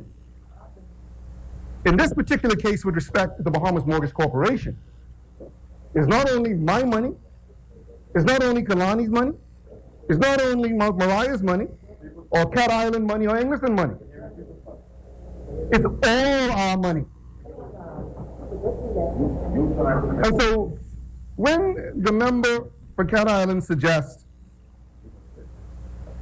you must be lenient. You must let the people stay in their homes. Because it'd be heartless to throw them out. Mind you, I agree with them, you know. Nobody in this house, nobody either side, wants to go to any homeowner, any Bahamian, and say to them, today is the day. we can't carry you anymore.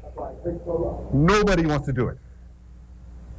And that is whether it's a Bahamas Mortgage Corporation loan or whether it's a private mortgage, Mr. Speaker. Nobody wants to do that. It's traumatic. It's traumatic.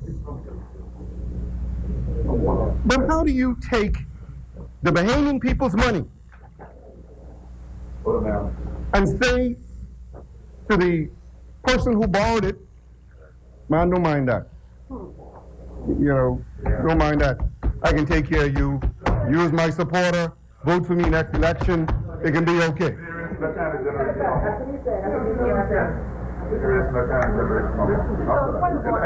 And listen, I didn't say you said that, man. Calm down. Calm down. Calm down. Honorable members, Member Ferguson's on the point of order. Can you state it?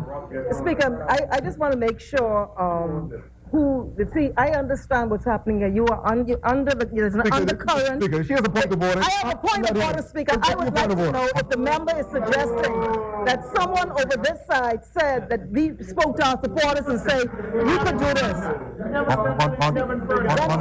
Then, Speaker, I would ask the member to verify whether he's referring to someone or if he's just speaking on a hypothetical, non-existent basis. And if he is, he shouldn't be, because all he's doing is putting prejudicial, negative information, which is not correct. Yes, Mr. Speaker. Your point is not well taken. That's not a point of order. You may have some difficulty accepting the statement being made, but there's no infringement of the rules. And he didn't attribute the statement to anyone. Yes. Speaker, I understand that, but he's seeking to imply it, and I want to make sure that he's not, yes. But that is not a valid point of order, Honorable Member. Thank you, Speaker. Speaker, I'm just, I think that, I believe, anyway, there's another point the member raised on the mortgage relief program. I'm getting the information now. My advice is that his figures are completely not correct, Mr. Speaker. Thank you. The chair recognizes the Honorable Member for East Grand Bahama. I believe it was 2012 when the man used to stand on the podium and say, the call's coming in now, I'm getting the big text message now.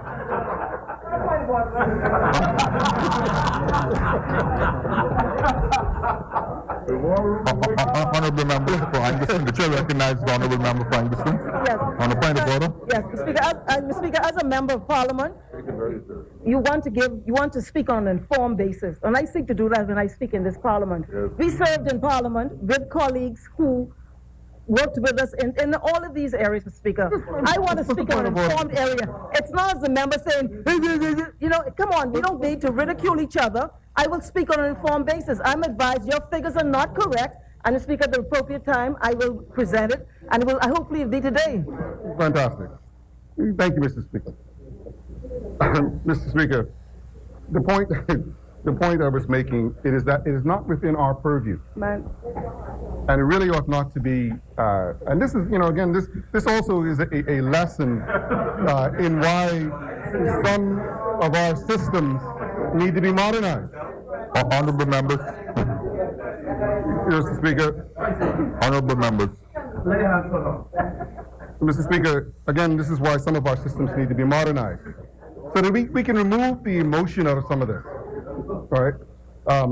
But, Mr. Speaker, the point that I'm making is that these...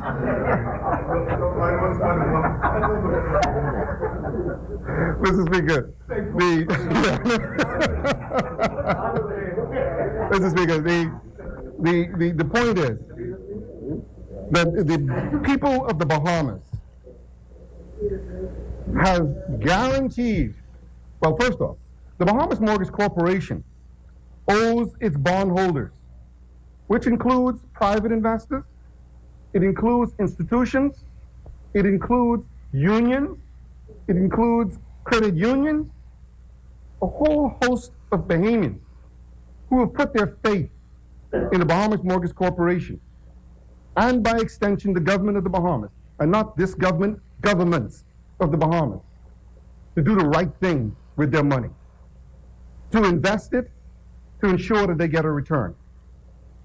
And it is not in anybody's, certainly nobody in here, in their right or their purview to intervene in that and to jeopardize that.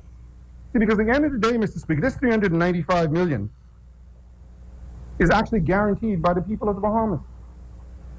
The governments of the Bahamas would have issued a guarantee to these bondholders that you're going to get your money back. So how can they get their money back? The only way to get their money back is if the person borrowing from Bahamas Mortgage Corporation meets its obligation, that they pay back the loan that they freely took from the bank. There's no free money. You signed an agreement with the Bahamas Mortgage Corporation that you're going to accept this money to build a house or to buy a house, and that you're going to pay a certain amount back every month. So, and here's the mission statement that I wanted to just read. It says the mission statement is to stimulate, encourage, and promote home ownership for Bahamians with low to moderate income by providing superior mortgage finance services. In the definition, Mr. Speaker, it talks about the category of people that the Bahamas Mortgage Corporation is trying to help. In one of the frequently asked questions on this website, which, Minister, needs to be updated, it speaks about who qualifies for a loan. And it says you must have a sustainable income. Now, it is true to say, as the member for Cat Island said, some people have a change in circumstance. It has happened to many, many Bahamians. Death, loss of a job, divorce, any number of life events that can happen. But Mr. Speaker, those persons who were honest about their intent, those who had a genuine wish to be upfront and to meet their commitment to the mortgage corporation, would have come into the mortgage corporation and they would have made arrangements for whatever circumstance that exists. And this is not just true of the Bahamas Mortgage Corporation. This is also true of the private lenders, the banks and others. What happens is, unfortunately, and this is another teachable moment, Bahamians, when they get into trouble and they can't pay for their mortgage or whatever the commitment is, and the bank or the lending institution starts calling, they start ducking. They figure if I don't talk to them, they don't come to me, they don't find me, they'll just eventually give up. It doesn't work that way. I say to all Bahamians today, if you are in financial crisis, or you can foresee that you're going to be into financial crisis, go and see your lender. And the best time to go see them is before it becomes a crisis, because you have some workable situations. You know, you can extend your payment term, you can negotiate maybe for a lower interest rate, or even suspension of the interest and pay on the principal, or pay on the interest and pay the principal later. You can make arrangements. But you've got to go and speak to your bank. Men too. There ain't no pride in this, is because there ain't nothing worse than saying to your family, you know, we can lose our house because I ain't pay my bill, or I couldn't pay the bill. Did you go talk to the loan officer? No, that's below my pride. I ain't gonna beg nobody for nothing. I'm not saying that at all. And again, you know, I am not speaking to anybody in particular. No, listen, man. Listen. This real talk, okay? This real talk. This ain't political talk. This ain't, if I want to be political, I'll stand and say, oh my God, don't let the people go at their house. We can, save them. That's not what this is about. This is about trying to help our people. That's the word. To empower our Bahamian people with knowledge, with strategies to help themselves, Mr. Speaker. So, Mr. Speaker, when you say leave them in the house, you have to understand that that loan is not going anywhere. That money is still going to be owed to these bondholders. And at some point in 2018, we're going to have to pay, or the Bahamas Mortgage Corporation is going to have to pay, and they don't have the money. I'm sure the minister will tell you right now, they don't have it. The Minister for Health spoke about, Elizabeth, spoke about the fact that the sinking fund that is supposed to fund repayments of these loans has not been made. It's not been consistent. In fact, they've been raiding the sinking fund, taking money out, which is a big no-no. I don't know how you do that, but they've been doing it. That's a big no-no. So the money doesn't exist to pay some of this. $8 million we got to pay this year. Next year is $6 million. Year after, another $6 million. Year after, another $6 million. Year after, another $6 million. 2023 is 25.8 million in the 1 year. Mr. Speaker, that's what we're talking about. You can't kick this can because it's $395 million. How far you can kick that can? You're going to hurt your toe because it ain't going to move. It ain't going nowhere.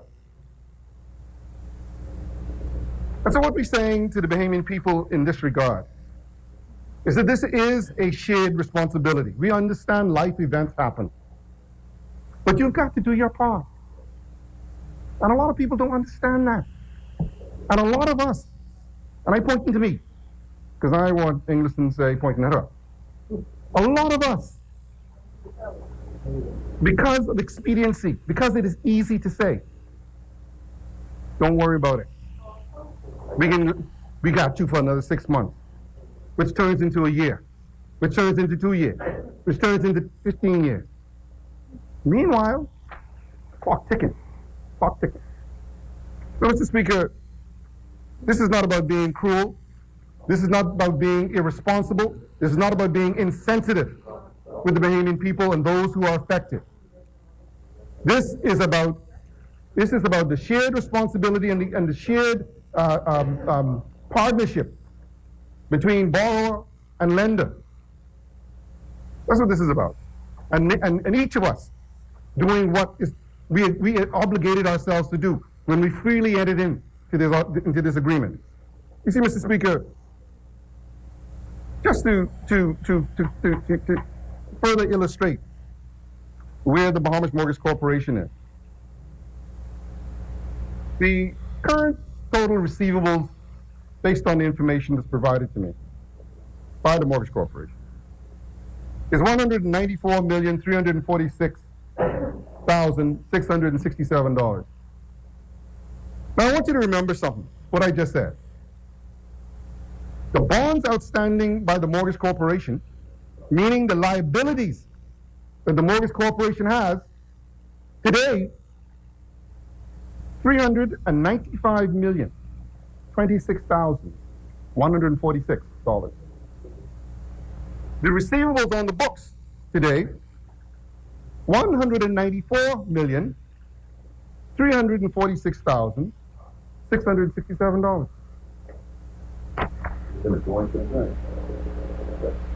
Now, to be fair, the principal on the bonds is $162 million. So, forgetting the interest for a minute, Bahamas Mortgage Corporation owes $162 million, and it has receivables out there of $194 million, not including the interest. In any other world, I try to be careful with my words, but there's no delicate way to say it. That institution is probably insolvent. It's not a going concern. It only can operate the way it's operating because the government of the Bahamas is guaranteeing it. The people of the Bahamas, that's it. The people of the Bahamas have guaranteed it. So how do we stand here and say, man, give them another year? You know, you're being cruel. But yet, in the same breath, you say, man, you take back the 12%. You're killing the people. Where do you think this money's come from? You think it just grow on tree? You think them tourists come here, they just drop their money like that? Comes from somewhere. And if I don't fulfill my obligation, that means that Exuma got to pick up my slack, in addition to his slack. And I know he loves me, but I don't think he loves me that much. I know he can afford it. He's a wealthy man. You're right. Old people can't get the pension and all the rest of it. They talk about the healthcare system. And somebody's talking about the dialysis issue, as if that's a new issue. That ain't no new issue. For years. That's been going on. It's always being addressed. It is being addressed. Right? No, because you know, we do things in our time. We're the government, absolutely. Right? So you can't tell us what our program is. We are the government, right? No, you speak for English then. But yeah. But Mr. Speaker, I was going on to just to break down, Honorable members. because again I think it's instructive for the Bahamian people, because you have to understand the magnitude and the way in which or the reason. Honorable members. The reason for why the government has to take a position. At some point, you just got to take a draw line. Mr. Speaker, the total number of loans, remember I said now, there's 194 million in total outstandings at the Mortgage Corporation. The total number of loans is 2,889 loans. Of that 2,889 loans, listen to this now. 1,366 are in arrears. 47.28%. You see, again, and again, Emerson is asking why. Mr. Speaker, this what the member is talking about is the economy of the Bahamas. And we must not be, again, loose or disingenuous with the Bahamian people. The economy of the Bahamas has been at a very low growth rate for the longest time, over time. Over the last 5 years, the previous 5 years, prior to 2017, not just the downgrades, I ain't talking about that yet. We've had negative growth, Mr. Speaker. Negative growth. And so there's no denying that the economy is not performing at the rate or the pace that we need. There's no doubt about that. Right? There's no doubt about that. Last year, according to the IMF report, we grew by 1.4%. So we're moving in the right direction, Mr. Speaker, but even at 1.4%, it is only on the average. And that's not going to do. We need growth rates at least 3%. Honestly. Right? And we're working towards that. Right? So when you talk about why the people can't make their payments, there's any number of reasons for that. Yes, I would venture to say that a large portion of it has to do with the economic circumstance today. But that circumstance didn't just happen yesterday, and it didn't just happen in 2017. This has been happening for a long time, from 2008 if you want to be honest about it. But over the last 5 years, we have negative growth. Facts. But that doesn't change the fact that there's a percentage of these mortgagees who, for whatever reason, have not made or not making their commitment. As I said, if there is a problem, a legitimate problem, most institutions will make adjustments. You know, I just met with the clearing banks the other day, and they were talking about the mortgage relief bill or whatever it's called. And, you know, as we talk about it, the fact of the matter is that that bill didn't do anything to help anybody. In fact, it caused a contraction in credit. But the fact is that, pardon me? The increase in the arrears. Absolutely. And the mortgage bill, the Mortgage Act itself has some issues within it that increases the risk for lenders. Right? I'm looking for I'm looking at an hour because I tell English to don't mess with me today, but she won't mess with me, so we got all be here. We can all be here. But Mr. Speaker, I was talking about these arrears. The value of those arrears, 1,366, is $34,154,659. That's people who are not paying their mortgages on time, for whatever reason. Loans in arrears 30 days to 50 days is 132 of them, and the value of those loans is $77,657. Well, that's not bad. 4.57%. Loans in arrears 60 to 89 days. There's 96 of them, and they account for $22,438. That isn't too bad either. Greater than 90 days. 320 of them. My paper cut off. I have a missing page. 1,685,285, or 11%. And the last, just excuse me while I pull it up. Sorry, because it cut off my paper. No, I make no phone call. I just want to find. No, I ain't making no phone call. No, I tried to print it, but it didn't come out, unfortunately.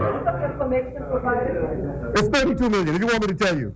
Over 365 days, $32 million. $32 million, and I can't remember the percentage. Right? No, I can give you the information. Right? $32 million over 365 days. 85%. So the question is, what action should a responsible corporation take? Do we continue to going? Do we continue? Or do we at least make an attempt to collect the Bahamian people's money? Remember, this ain't our money. This is your money. This is all of we money. That too. Okay, that was our money too. Absolutely your money. Absolutely is your money. What are we to do? Mr. Speaker, again, when we talk about irresponsible lending, and I don't want to go too far down that track, but I'll say this much. Bahamas Resolve Corporation was set up with $100 million so-called delinquent loans. Mr. Speaker, no, it's not people. I'm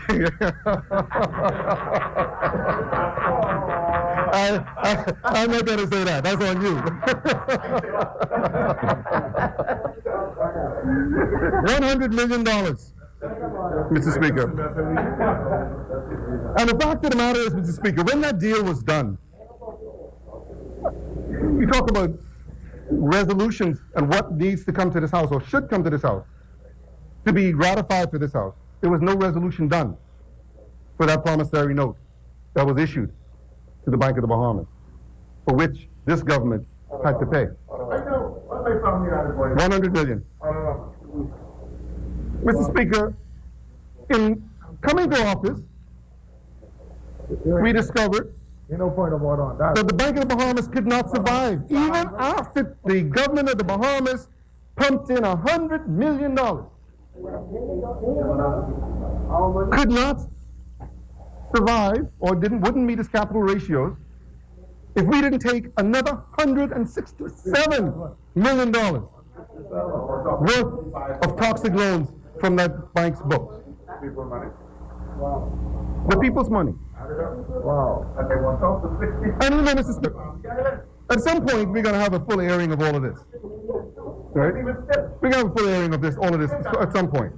Because even as the member for Angleston talks about the 65 million that we are putting into the Grand Bahama economy to try and give ourselves an opportunity, we have $267 million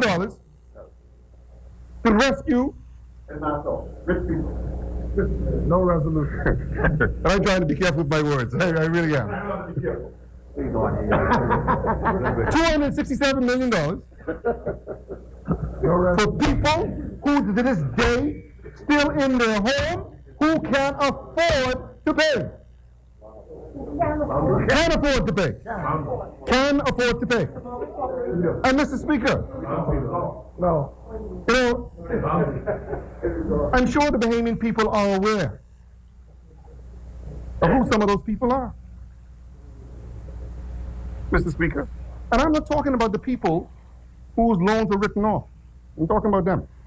That's another conversation that's going to come up at some point. I need to know that. Absolutely. Absolutely. One of them could have taken off one of those loans from the Bank of the Bahamas that we are likely to get. If we get 5 million recovery from it, we'll be lucky. Could have taken out all the arrears over 365 days. The $32 million could have been satisfied by one loan at the Bank of the Bahamas that is transferred to Resolve. One. Point of order. Point of order. Huh? No, okay. You only leave that one alone. I can leave that one alone. No, I can leave that. No. I respect my elders. Yeah, I respect my elders. He's been here before me. So I can talk about that one. I can talk about the other one.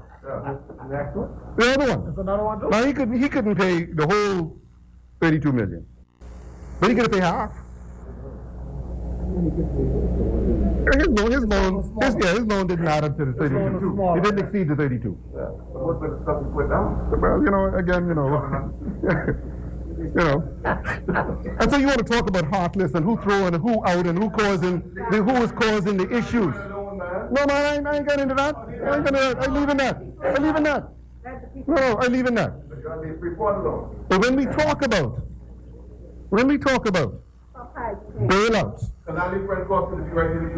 when we talk about bailouts, while the member for Angleston used to harp on what we're trying to do for the people of Grand Bahama, to give these same people that she talks about. Honorable member, member Fangerson is on a point of order. Man, find those teachers in Bimini, man. Mr. Speaker, on the point of order, the member. You want to get up? Okay. Speaker, the member for East Grand Bahama does not have to get malicious, I use that language, in his dialogue. You can just state the facts and get very far. But the member has to always go to some extraneous place. The point I made, yeah, but don't worry, you was on that key by yourself. Speaker, on the Speaker, I want to raise my point, the Speaker. The point I made about the purchase of the hotel is this.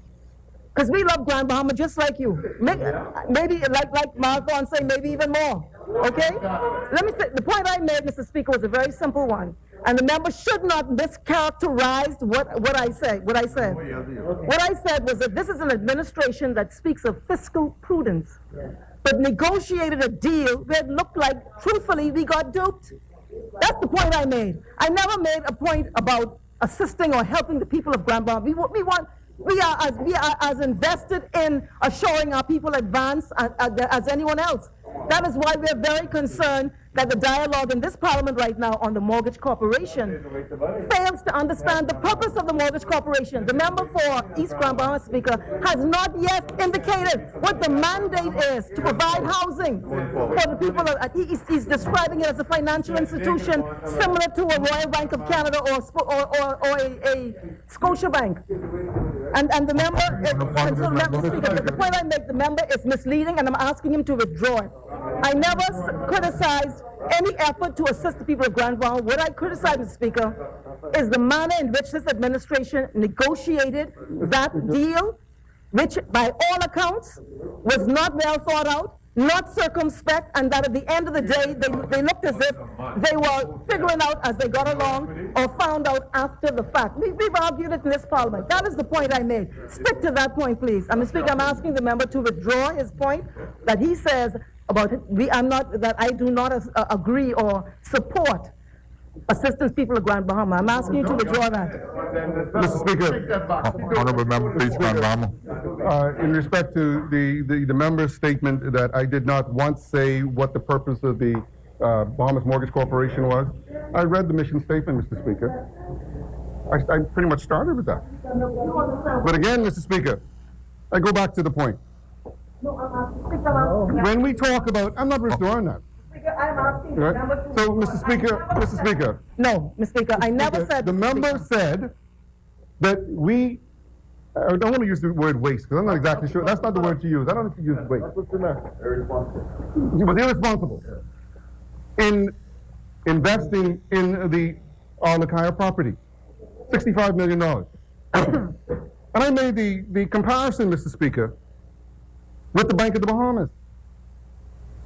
And to talk about irresponsibility, if you want to talk about irresponsibility, there's no point of order, Mr. Speaker. Come on, man. The point of order, Speaker, is the member intimated that this member does not support assistance to the people of Grand Bahama. And I'm asking that member to withdraw that. The point I made was that the manner in which this administration negotiated that deal has not served the Bahamian people well. That's the point I raised. Honorable member for East Grand Bahama, on the point of order raised by the member for Angleston. Yes, I never said I don't help people in Grand Bahama. You know, I never said that she said. Okay? But I will say, Mr. Speaker, if she wants me to say that, I will say it and then withdraw it. If that's what she wishes, I can do that. I don't know what to withdraw. Well, Mr. Speaker. What is it exactly that you want withdrawn, without going into any further details? Speaker, the member indicated that I used some language to describe the loan or the purchase, and that he suggested or said that I do not support, this member does not support lending assistance to the people of Grand Bahama. It's not the same thing. You could lend support and negotiate a proper deal. Honorable member. I talked about the deal, Mr. Speaker. Honorable member. That's what I spoke about. With respect to whether or not the member for Angleston indicated to this parliament that she is not interested in assisting the people of Grand Bahama. That is all we need to address. That's his opinion. So, Mr. Speaker, again, you know, if the member wishes me to say it so that I can withdraw it, I can do that. Right? But I never said it. Now, she can take whatever inference, sorry, I apologize. The member for Angleston can take whatever inference from what I say. That's fair enough. But that's not what I said. So your position is that you didn't say it? No, I didn't, Mr. Speaker. But what I am going to say, though, Mr. Speaker, I'll vote on the record. I don't know why I think Barnabas is leaving, but anyway. But Mr. Speaker, I go back to my point. The Bank of the Bahamas, under the previous administration, received a bailout. If you want to, we don't want to call it a bailout. We can call it, I don't know, assistance or whatever you want to call it. Whatever word you want to put on it. $67 million. $100 million, Mr. Speaker. I can stop there. I ain't go to the 167 million that we had to do. Okay? That's right. That is a bad deal. You talk about a bad deal. That is a horrible deal. Horrible deal. Because the deal, the position that was put before the government is, do you lose 100 or do you pay 167 and try to see if you can get it back? Basically, that's the choice put before you. There's no win situation. But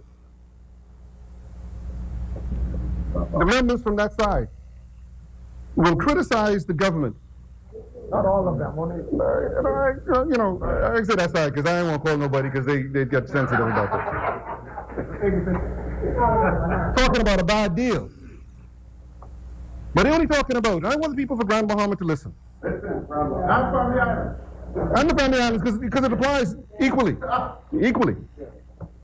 When it was the Bank of the Bahamas in Nassau, Nobody bread. nobody say nothing. Nobody bread. It was a good deal. It's the right thing to do. Damn bread. It's the right thing to do. For a couple of people. Damn bread. But when it comes to Grand Bahama, oh, no.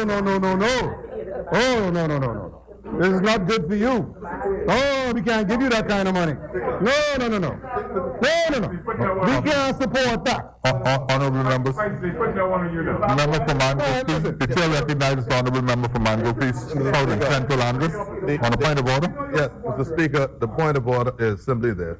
We on this side generally have no problem with what have happened with the whole development in Grand Bahama. I simply asked the member for South Angus and Mango Key. I said, hand go, hand come. What you do for Grand Bahama, please do for the other family islands. That's the point I made. That's why, this is why I like South Angus. Okay? This is, and I'm going to be careful with that. But, this is the thing about Family Island representatives. They understand a little bit about this country. They recognize that it is not all about Nassau. It's a big country. Big country. And everybody deserves the support and protection of the government, of the state. Same people. And so San Andreas, South Central, Mangrove Key. We're taking care of you. We got you. That's what this is about. That's why your 2 hotels sold and soon to be operating and people going to work. Yes. That's why you're getting your doctors. Yes. We got you, man. That's why your gymnasium getting built.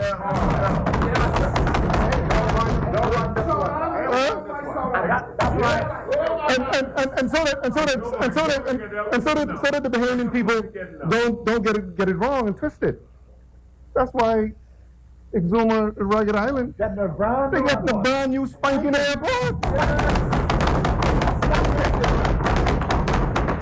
Spanking. See, all of us, we in this together. All of us in this together, Mr. Speaker. And the work in Rugged Island too. Now listen, y'all been in a dock in Rumkey? Y'all been in the dock in Rumkey?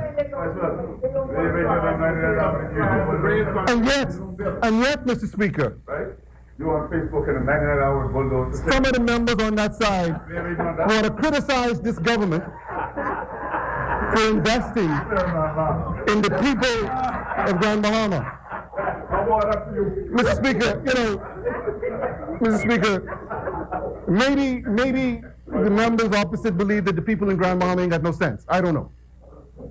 Maybe they believe that we're incapable of operating and being a tourism destination. I don't know. Maybe they think that we are so limited in our ability that we can only be a, what do you call it, industrial capital.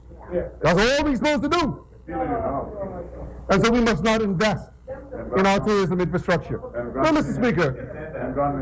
Mr. Speaker, this is the same as Bamsi. Yeah? The investment to be made there. No, you don't touch Bamsi? Oh, okay. Let me just leave that right there. Yeah, you need that 25 million to... Okay. Yeah. Right, we support Noran. That's why Mr. Speaker. What is happening and what the government has done with respect to the Al-Akaya project is to support the economy of Grand Bahama. Here, Mr. Speaker, we're talking about Bahamas Mortgage Corporation. Honorable members, order. Mr. Speaker, we're talking about Bahamas Mortgage Corporation. And we're talking about the state that it's in and why it's in the state that it's in. And by the words of or the inference, I would say, from the member for Engliston, that a part of the problem why we have these delinquencies and why the mortgage corporation is in the state that it's in is because the economy has been bad. And there's no place where a weaker economy, well, let me not say that. There's no place that has suffered as much of a decline in its economy over the last, oh yeah, I guess about 20 years now, with the hurricane. It's Grand Bahama. Right? Yeah, 3 back-to-back hurricanes. And then even last year when we thought we wasn't having one, we got an event. Right? Yeah, we still playing. Yeah, absolutely, we're still praying this year. Right? And so Mr. Speaker, again, the member talks about. I tell Engliston, as long as she talk, I can talk. We can be here a while. I got nowhere to go. I got nowhere to go. I'm here to do the Bahamian people's business until I go back to Freeport. So, Mr. Speaker, we talk about the reason for some of the problems that these borrowers are in, and the member for Engliston quite rightly attributes some of it to the economy. And so here it is, the responsible government looking at the Al-Akaya property and what it means to the economy of Grand Bahama, saying instead of giving these people another year of free mortgage, free living, why don't we see if we can resurrect this tourism industry? Why don't we see if we can invest in this property and turn around the tourism industry in Grand Bahama and put these people to work so that they will have a productive income, so that they can pay their own mortgage, Mr. Speaker. You see, that's the fundamental difference, you know, Mr. Speaker. That's the fundamental difference between this side and that side. You see, everybody talks about, oh, we're going to wipe your tear from your eye and, you know, don't worry about it, you know, it's going to be okay, we can take care of you. Cradle to grave. This side says, we don't want to give you and make you beholden to us. We don't want you to be beholden to us. We want to give you an opportunity. We want to empower you. We want you to be able to go get your own fish. Get your own fish, man.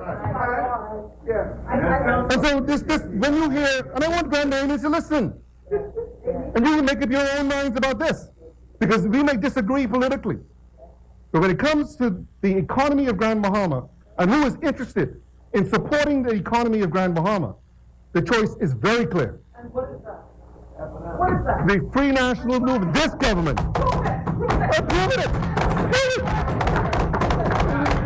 The member, Mr. Speaker, says that the government must prove that it is interested in supporting Grand Bahama. Well, I put it to you, Mr. Speaker. We're putting $65 million into the property, into the economy of Grand Bahama. We're investing in Grand Bahama. Not talking about it. I'm not running down the property, not running down the people. No. We are investing, Mr. Speaker. Okay? Giving these people an opportunity so that they can pay their own mortgage. help themselves, and in helping themselves, restore their pride, which has a whole host of social implications. But it's also helping the mortgage corporation meet its commitments, which relieves the burden of all of us, Mr. Speaker. So I really believe, Mr. Speaker, if I were to give advice to that side over there, which I'm sure they wouldn't take, is that when it comes to this Lukaya project, they really ought to tone that down a bit. Don't tone that down, because you're basically telling the people of Grand Bahama, you're not worth investing in. You're not worth taking a risk, in my opinion, Mr. Speaker. You're saying to them, we're not going to take a gamble on you. We're not risking $65 million on you. Member Franklin, you're on a point of order. Speaker, speak on point of order. What is? Yeah, but on a point of order, which means you normally take a seat when there's a point of order. What is your point of order? Normally, Speaker, the member has just reiterated. See, I understand the sort of misleading, and this whole entire contribution has been misleading, Mr. Speaker. Honorable member. Speaker, yes, I'm objecting to what the member has just said about this side believing that that no monies, that people of Grand Bahama are not worth an investment. No one said that. Honorable What member. he said, Honorable member. Yes. On a point of order, the point of order Yes. deals with a breach of the rules. Right. Yes, Mr. Speaker. What you're dealing with is your... Leading, Mr. Speaker. No, what you're dealing with is a point of clarification on or interpretation of what is being said. That you can only do that if the member yields. If the member yields, then you have legs to stand on. But if the member refuses to yield, it is not a valid point of order. My point of order, and you can advise me if it's valid or not, is that the member is misleading this parliament when he says this side opposite has taken the position in this parliament that the people of Grand Bahama are not worth an investment. No one on this side said that, Mr. Speaker, and I'm asking that he withdraw that, Mr. Speaker. No one said that. Honorable member, if the member on either side implies Right. or states something that he says is in his opinion, He didn't say his opinion, Speaker. that's what he said. He said, in my That's his opinion. opinion. Okay, Speaker. I noticed the opinions of this member, and I will be sure, Mr. Speaker, to express my opinion when it comes to actions of this member. Now, Honorable Member Franklin, if the member for East Grand Bahama is prepared to yield, then you can rise on a point of clarification. No, I'm not prepared to yield, Mr. Speaker. Thank you. Thank you, Mr. Speaker. So again, Mr. Speaker, the people in Grand Bahama, they don't have to guess, and they don't have to listen to rhetoric and talk, Mr. Speaker. They can look and see, feel, touch, compare objectively, who believes in them, who believes in what they can do, who believes in the spirit of Grand Bahama, Of the people. and the ability of those people, Mr. Speaker, to rise up, Mr. Speaker. You know, Mr. Speaker, again, you know, yeah. I don't even want to repeat that because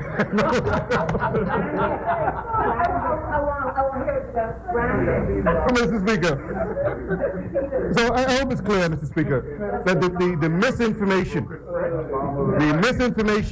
coming from the pundits and the critics, Mr. Speaker, is evidence of the fact that there are some here who do not believe in Grand Bahama, in my opinion.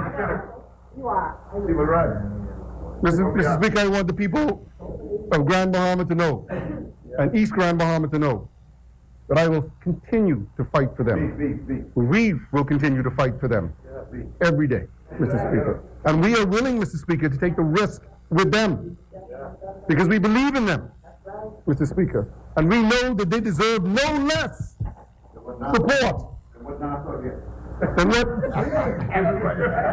others may have gotten. $100 million in Bank of the Bahamas. Let me take that back. $267 million in the Bank of the Bahamas. 25 million I think the jury's still out on what it really is. Not yet, we get there soon. Somewhere between 20 and 25 and 50 million in Bouncy, in Andres. I spoke about what we're doing in South Andres, what we're doing in Exuma, what we're doing in Cat Island. We come into Engliston Zone, I understand. Harbor Island, Eleuthera. Huh? And we got to build that expensive dock y'all got down there. Right? Mr. Speaker. Mr. Speaker, Long Island too. Oh, Long Island too. That's why I can take this one for free. I can take this one for free. That's why I don't understand why Long Island always criticizing me.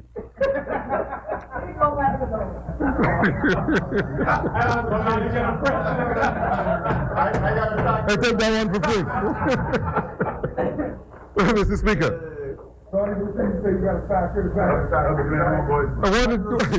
Yeah, that's homeboys. Yeah, don't get in that. Exactly. Mr. Speaker, the member for Cat Island mentioned something about the default rate, the mortgages in arrears from the private sector versus the mortgage corporation. And I just want to make sure that the Bahamian people understand.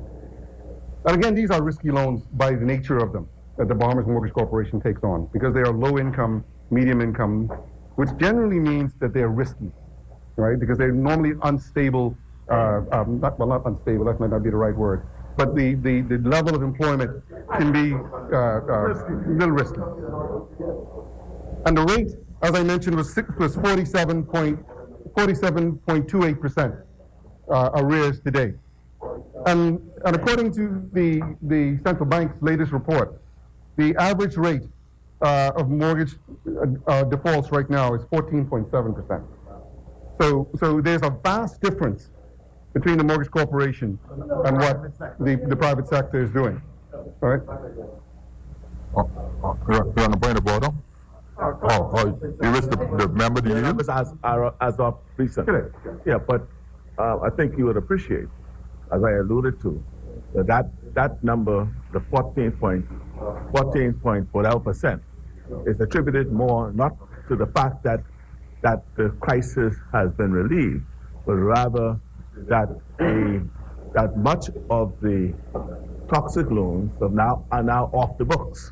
For example, Bank of Nova Scotia has sold over 100 million more. I can't have numbers. That is what has contributed. So I just want us to put the full picture in perspective, because you're right to say that the mortgage corporations' loans are riskier. Right? The point we were making is that it's not a singular challenge with mortgage corporation. It's something that's endemic in the industry. Your point's taken. Your point's taken. But I just wanted to make sure that we put the numbers correct. All right.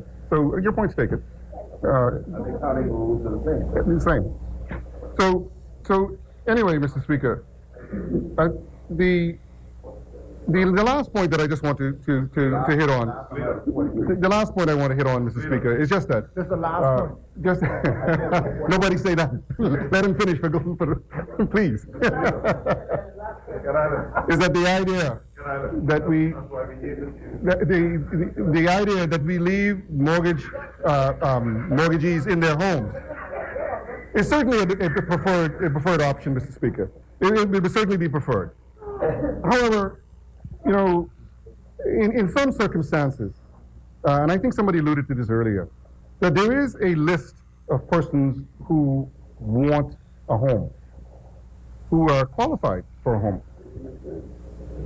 And the question becomes, do you leave somebody in the home, or do you move them out and hopefully into some other accommodation? Because again, you know, I see things about we leave people in the middle of the night and on the porch and all kind of things like this. But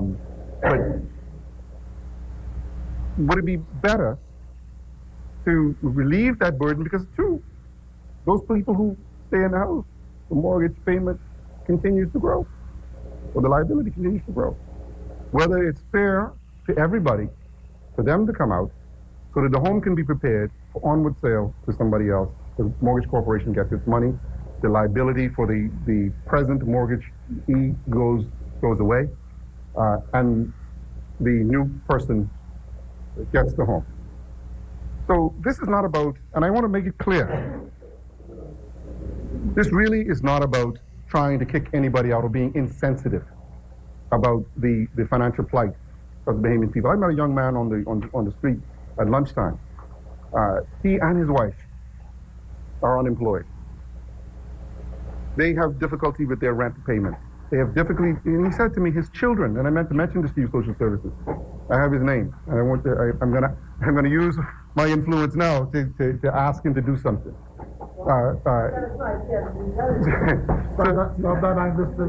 He said, my children did not go to school today. I'm your friend. Because they couldn't afford lunch. And when they go to get lunch from the free lunch program, they say they got to wait till everybody on the list gets fed before they could get fed. And, you know, any of us who have a heart, who have any sense of empathy for people, would feel that, Mr. Speaker. But, so when we say that, you know, we have to take the action that we have to take, it is not with full, it's not without the understanding that on the other side of that is a human being. But we have an obligation. And we have to fulfill that obligation. Because to not fill that obligation means that we ourselves are being, we're not fulfilling our fiduciary responsibility to the Bahamian people and to this country. So Mr. Speaker, the last point that I will make is that before any home is taken from anybody, I'm Baptist now. Before any home is taken from a homeowner, you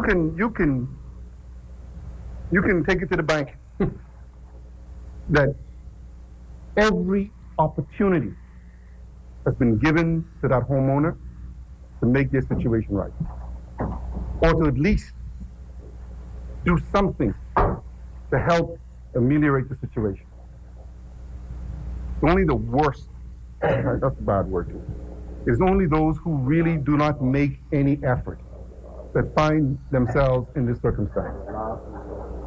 Okay? So, Mr. Speaker, with that, I commend this resolution. The new home for the Mortgage Corporation will certainly make the environment for the persons, the staff, as well as the clients of the Bahamas Mortgage Corporation more comfortable. It is a historic building that we are restoring, which I'm thrilled by. And again, it is a good investment for the people of the Bahamas. So I do recommend this resolution for passage. And just before I sit down, Mr. Speaker, I want to just invite the public to Grand Bahama, to East Grand Bahama, McLeanstown, in particular on October 8th, for our annual Conch Cracking Festival, the premier and the first Conch Cracking Festival. Wonderful time for all, October 8th. And lastly, I want to thank the principal and students at East End Primary for warmly receiving me on Monday. Wonderful, wonderful kids. And the kids at the East End Preschool, oh my, even if you had evil intent in your heart, once you hang out with them little people for a little while, it reminds you of why you do what you do and take the abuse that you do.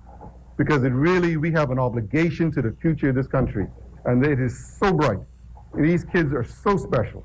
And so I want to thank them for receiving me so well and treating me so well and giving me all that unconditional love on Monday. And certainly, again, Mr. Speaker, on behalf of this side, we recommend this resolution for the House passage. Thank you. Thank you. Thank you.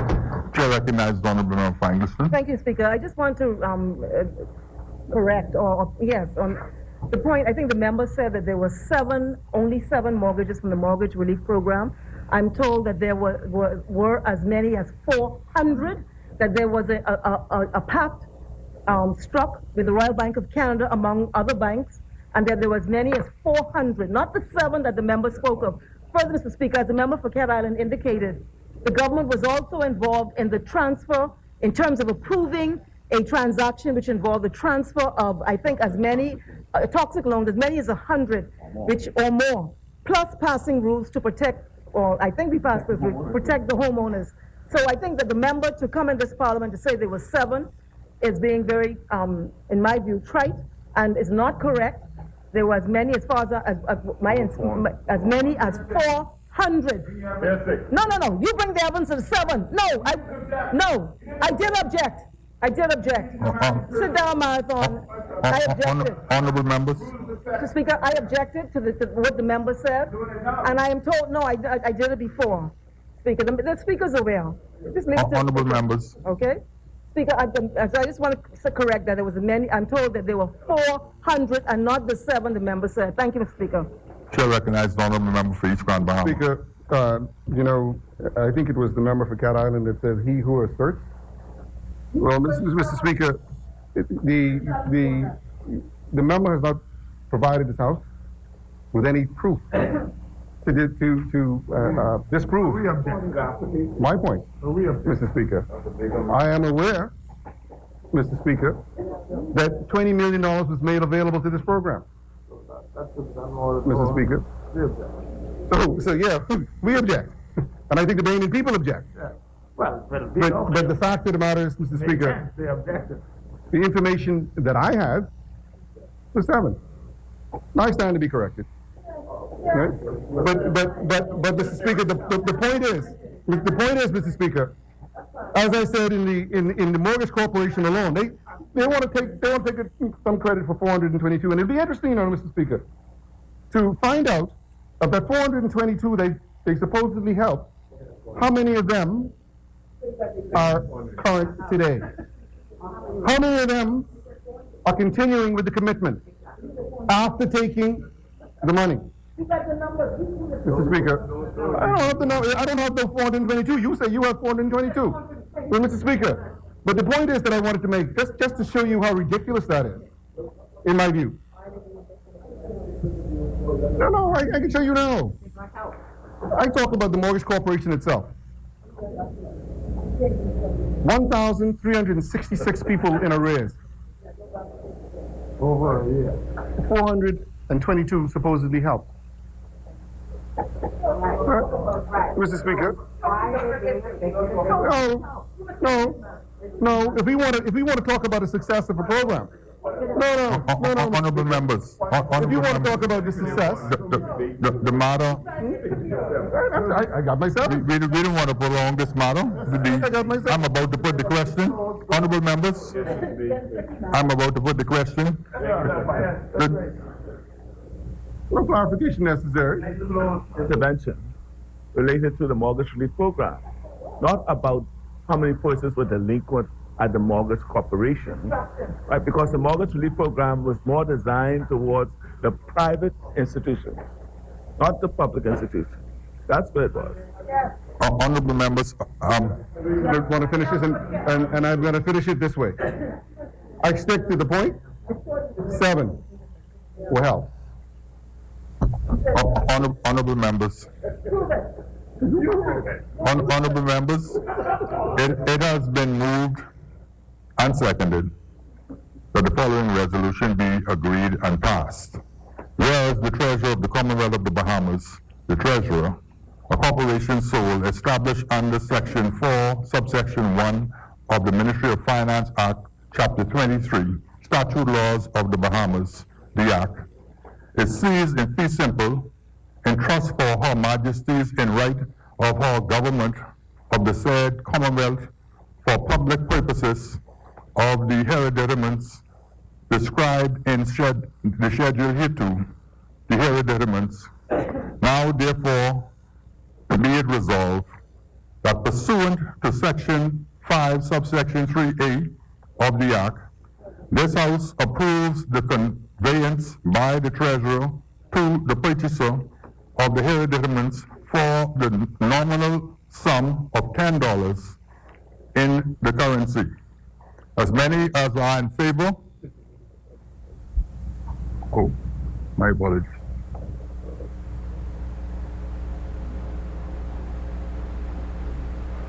Next time, be in your place when I'm putting the question. As many as are in favor will remain seated. Those who oppose will stand. The resolution is agreed and passed.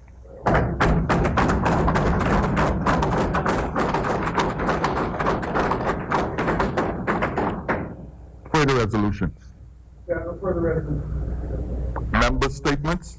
And just before we go into member statement, I would like to express condolences to the Hanna family of Great Inagua on the passing of Miss Clementina Hanna of Matthewtown, Great Inagua, who is the mother of Phyllis Simonet, who is the wife of my predecessor as Speaker of this Honorable House, Vernon J. Simonet.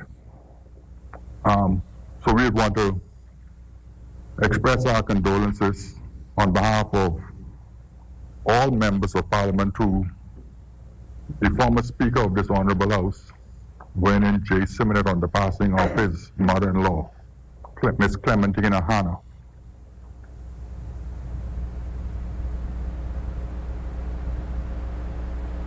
She's being funeralized on Saturday, and I extend this invitation to all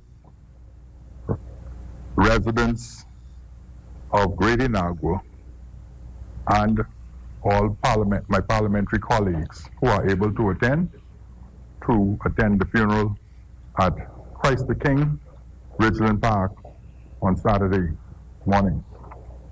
Member statements. The chair recognizes the honorable member for Angliston. Thank you, Stephen. I want to raise a concern about some of the students from Angliston who are studying at the University of West Indies. It's been raised in this parliament before by the member for Carol Island, Rumkins, and Salvador, relative to, and by you, and by the member for South Andres, Central Andres, Mangrove Key. And it is these medical students that are University of the West Bahamas and West Indies, and at least one dental student who went there along the lines of what had been the recent history of acceptances at the university.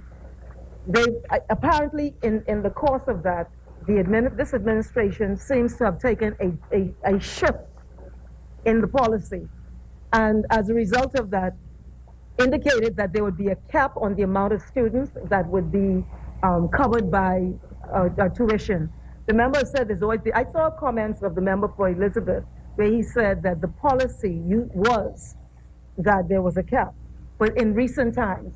Well, if you know in recent times, Mr. Speaker, that there's been a change in how the government acts, and people act, students and others rely on that recent behavior over a period of years, it's really beyond disingenuous and unfair to talk about a policy that precedes that. And I'm only going by what the member said in reported, in newspaper reports, where he indicated there was a policy of a cap, but in recent years, there was a move away from it.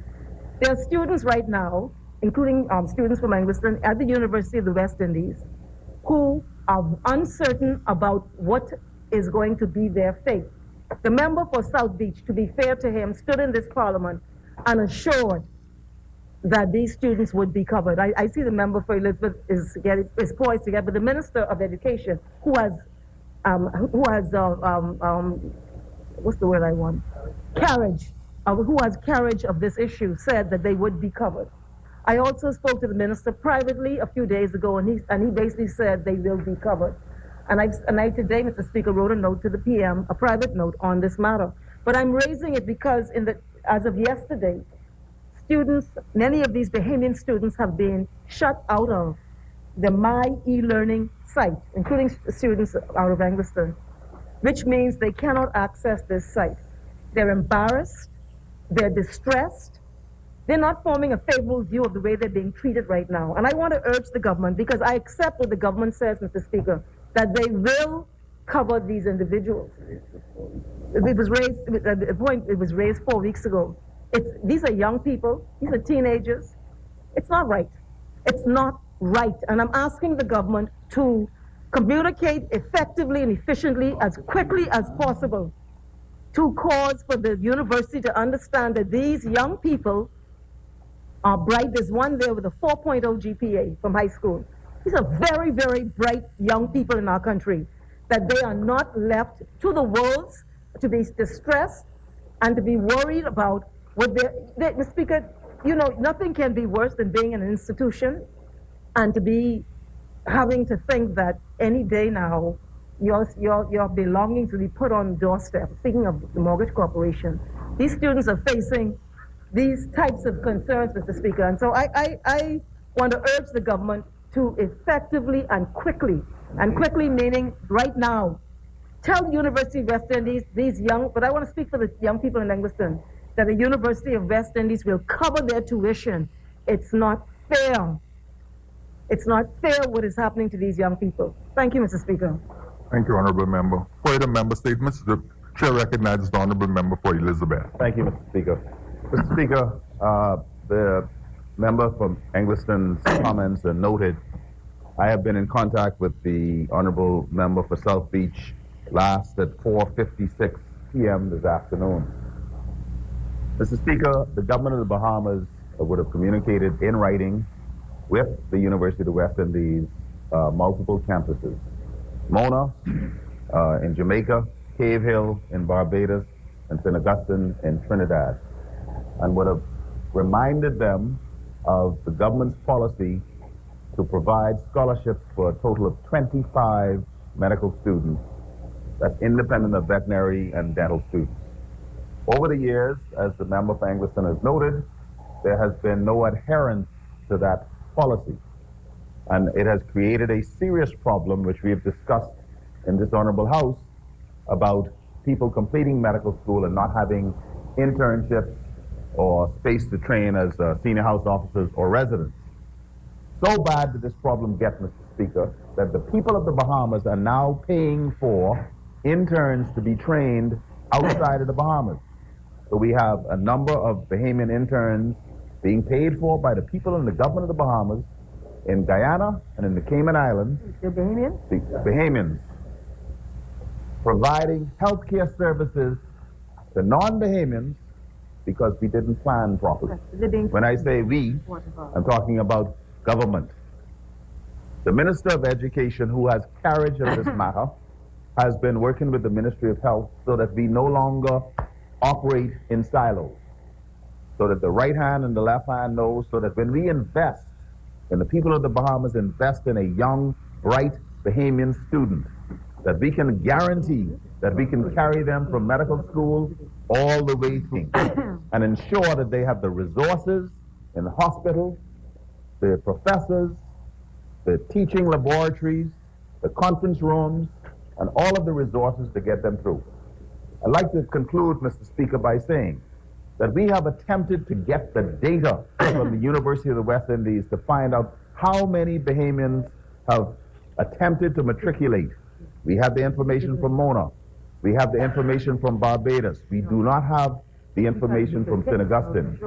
But at this point, we believe that there are a total of 9 at-risk individuals at the Barbados campus. We do not know what the total number is at St. Augustine, and so the same guarantee, the same comfort that the Minister of Education has given is the official position of the government. But we cannot do it with a blank checkbook. We need to know the data. And as of 4:56 this afternoon, we don't have that data. But you need to go down there and deal with that, man. Yes, y'all want to travel? Go travel for that. For the member statement, the Chair recognizes the Honorable Member for Exumas and Ragged Island. Thank you very much, Mr. Speaker. I'll just make 3 points. The first point is a continuation on this subject, Mr. Speaker. Mr. Speaker, I raised this issue on behalf of some young people from Grand Bahama. I believe it was about 4 weeks ago, and discussed it privately with the Minister of Education and the Minister of Health. Grand Bahama. I appreciate the explanation provided by Elizabeth, and I recognize, Mr. Speaker, that Elizabeth indicated that the program may have gone off course over time. Notwithstanding, Mr. Speaker, there are some young Bahamians sitting at the university with expectations, perhaps because of what has happened in the past. They're sitting there, and they require some communication from the government directly to their cause, Mr. Speaker. And notwithstanding the new guidelines, I would invite Elizabeth, I would invite the Minister of Health to reach out directly and address these circumstances that remain unaddressed, Mr. Speaker. That's my first point. Second point, Mr. Speaker, I am aware that in Exuma Keys, that the people are unable to have viewing of ZNS or the parliamentary channel. I raised this issue with the honorable member with some responsibility for ZNS a few days ago, but subsequently I got further information that there are 8 such islands, including North Andros, who would have a similar issue. It's more widespread than originally believed, and I would ask the member responsible for ZNS to please expedite the solution to this problem, because I understand it's been in excess of a month, certainly in the case of Exuma and North Andros. Honorable member, it's the information I received. would you be able to say whether or not that is a ZNS or a cable problem? Well, there's a combination of the point of the matter is that they consider it a ZNS problem. I understand that there's some technical issues involving perhaps Cable Bahamas and BTC, but I'm asking that the matter be expedited because, you know, ZNS and the parliamentary channel is a lifeline for people in the Family Island, especially the way of keeping connected and, of course, listening to their member of parliament represent them in the House of Assembly. So this is of critical importance, Mr. Speaker. Mr. Speaker, thank you very much. And finally, for the people of Black Point, those who may be listening by radio, they cannot listen by TV. There will be a town meeting held by myself in Black Point tomorrow, and I ask that the good people who can't hear me by radio continue to spread the word that I will be there on an empowerment tour for the people of Black Point. Thank you very much, Mr. Thank you, honorable member. The chair recognizes the honorable member for West Grand Bahama and Bimini. Thank you, Mr. Speaker. With regards to the Broadcasting Corporation of the Bahamas, first and foremost, we wish to extend our apologies to all of those persons who are affected by the outages per se with TV 13. Right now, we are working along with BTC and Cable Bahamas to ensure that the relevant infrastructure is put in place to ensure that the signal which is required to receive ZNS TV is brought to these islands. It is a process that is ongoing. We know that this is very important, particularly with it being the hurricane season. I do want to assure all of those affected that we are working feverishly to rectify the problem, and it will be done so in short order as long as we continue to work together as a team. There are 3 entities involved in this entire process, dependent upon each other, and I am also optimistic that it will be done in a very timely manner. And additionally, Mr. Speaker, I wish to say to the students of the Louise McDonald High School in Bimini that we noted their demonstration yesterday, and to some degree it encourages us because we realize that students themselves are very, very instrumental in making a difference. And while we do not necessarily agree with them sitting out of the classroom, we heard them loud and clear, and we are able to say to them that, you know, we respect you, we acknowledge that you are concerned about your education. The matter would have come about as a result of the Ministry of Education's decision to transfer a teacher and they wanted that teacher to remain. We know that many of us have favorite teachers, but at the end of the day, we know that what's being done is in best for country to ensure that every single teacher is getting what they deserve as far as transferring or even spreading the knowledge that they may have throughout our country. I wish that I could have held on to many of my favorite teachers, but I know it's normally bigger than I am. But while we have those students out there demonstrating, I must admit that I am proud of them for standing up. But at the same time, I'm very, very happy with the prompt attention that we received from the Ministry of Education, also by way of public service, because there was a team effort in ensuring that those students got back into their classrooms.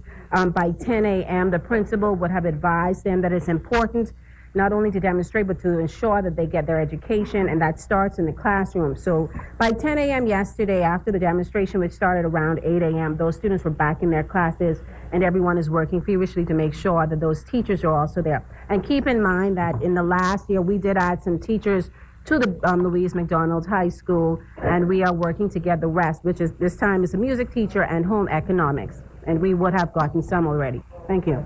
The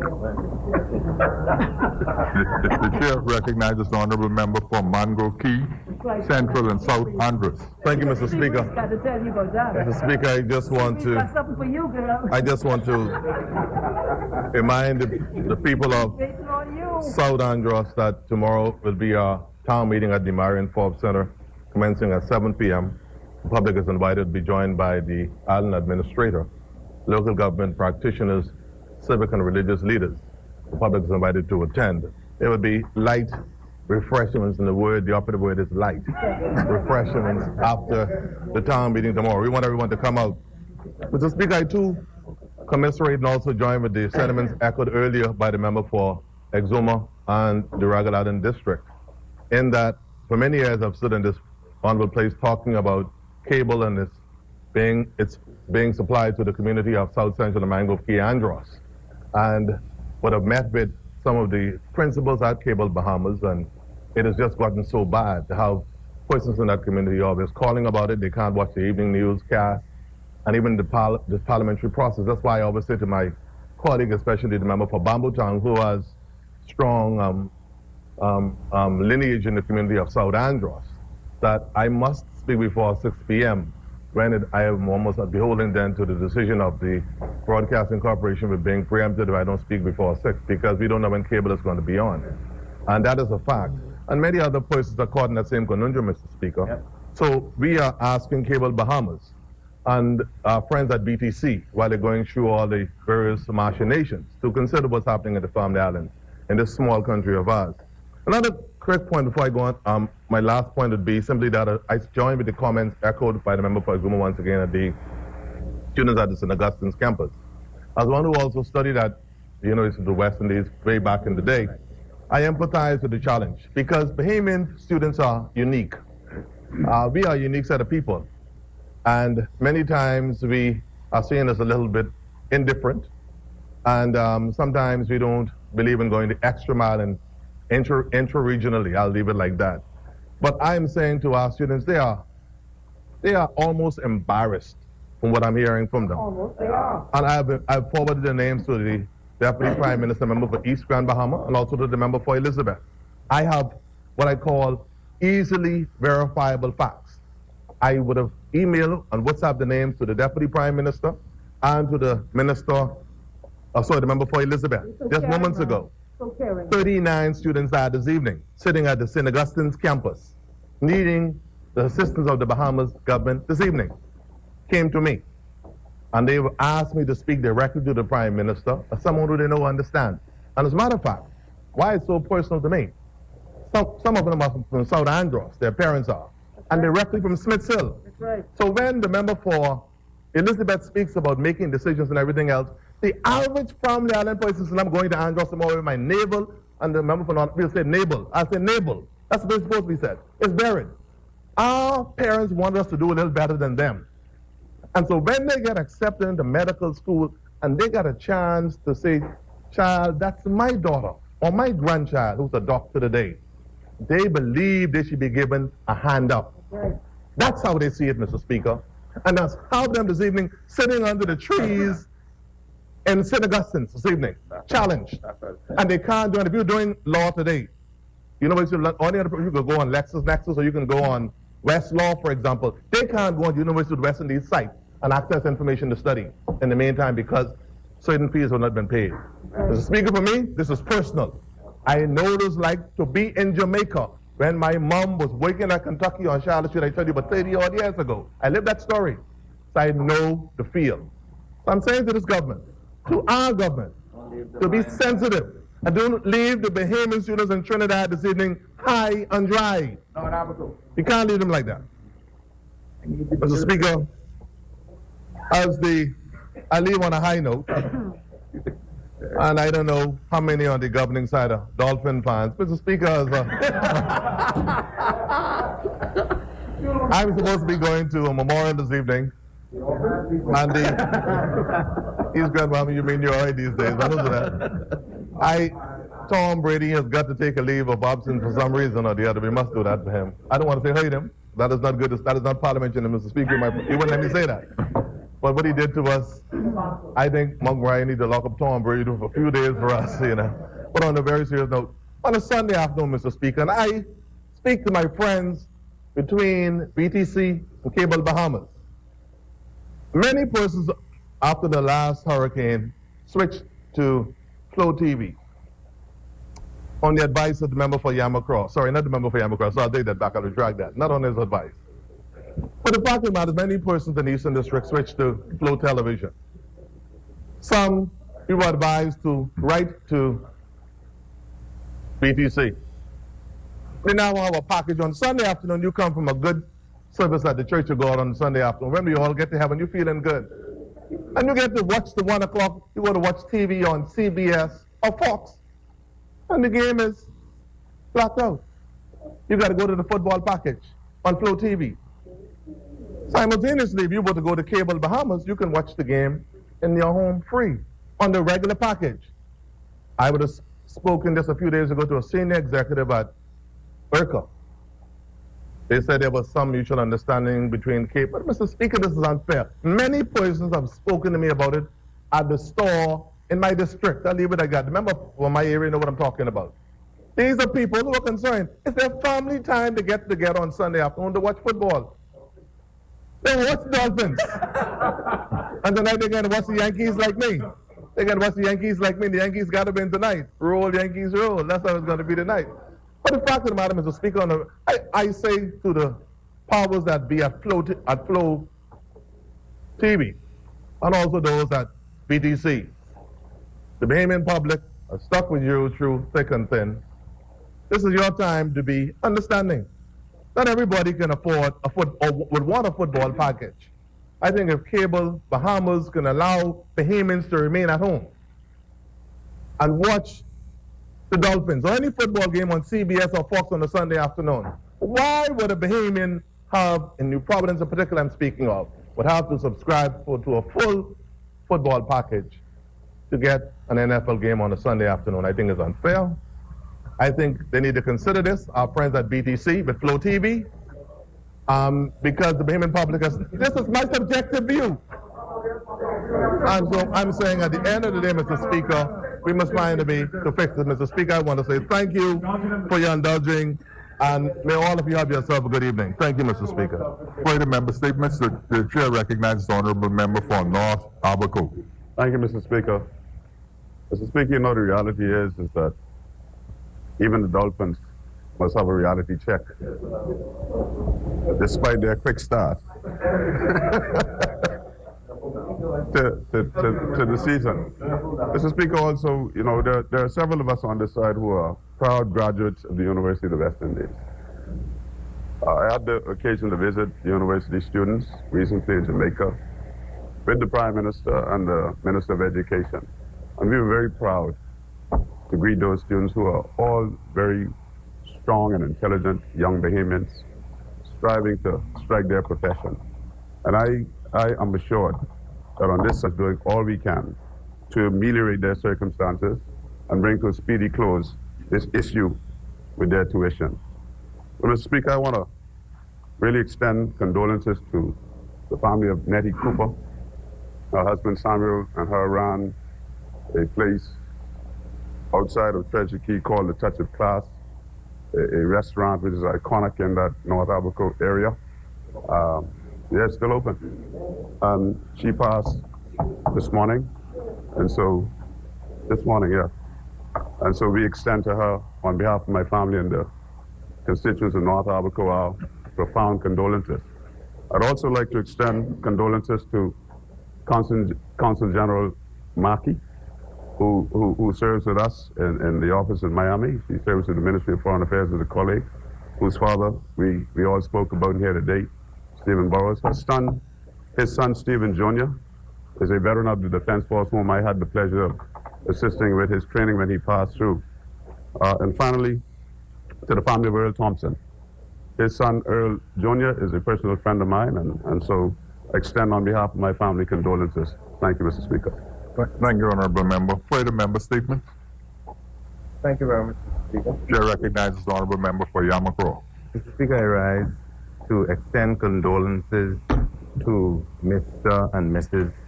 Patrick Ingram, some of my most ardent supporters in the Yamakro constituency. Mrs. Ingram's brother passed, and so I just want to wish God's continued blessings on them during this time of their bereavement. Also to the family of Mr. Earl Thompson. I knew him very well from I was a boy. He's a very good friend of my father, so I want to extend condolences to Mr. Earl Thompson's family, and I pray God that God continues to bless them during this time of their bereavement. Mr. Speaker, there's a proposed town meeting in the Yamakro, to be held in the Yamakro constituency, and the topic is why the Bahamas should join the World Trade Organization, and we have solicited the support of the Honorable Shivago Lang, a representative from the Chamber of Commerce, and some other very exciting, objective speakers to come and have an intelligible discussion on the topic of why the Bahamas should join the WTO. And we also we know that we will have one of my most fearless constituents in the House, and that's South and Central Andres. He will be there if he's on island. Not as a panelist, to bring his objective observations to the topic of why the Bahamas should join the WTO. Mr. Speaker, on the 27th of November, Mr. Speaker, we shall be having our first biannual legal aid clinic to address legal issues in the community.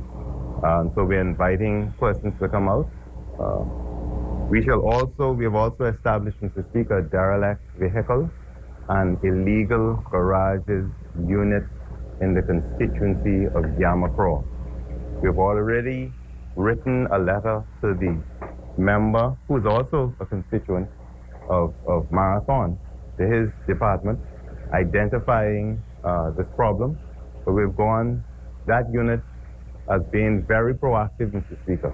They've identified a yard, and we will have a discussion with the owner of the property where there are more than 20 vehicles parked in that yard, and the surrounding neighbors have made many complaints to the Constituency Association office, and so we have delivered our letter, and I want to say, after the discussion, if we don't, I've been instructed and advised that if we don't receive the assistance that we think we should get, the association will then bring a private prosecution to assist members in the community to deal with what is a vexing problem that's taken this island. Persons are deciding to open bars and triplex units where you have children, set up garages, and do a number of things that the restrictive covenants in these communities just do not allow. And so, Mr. Speaker, I want to thank you very much. Thank you. Thank you, Honorable Member. Further member statements? The Chair recognizes the Honorable Member for Southern Shores. Thank you, Mr. Speaker. Honorable Member,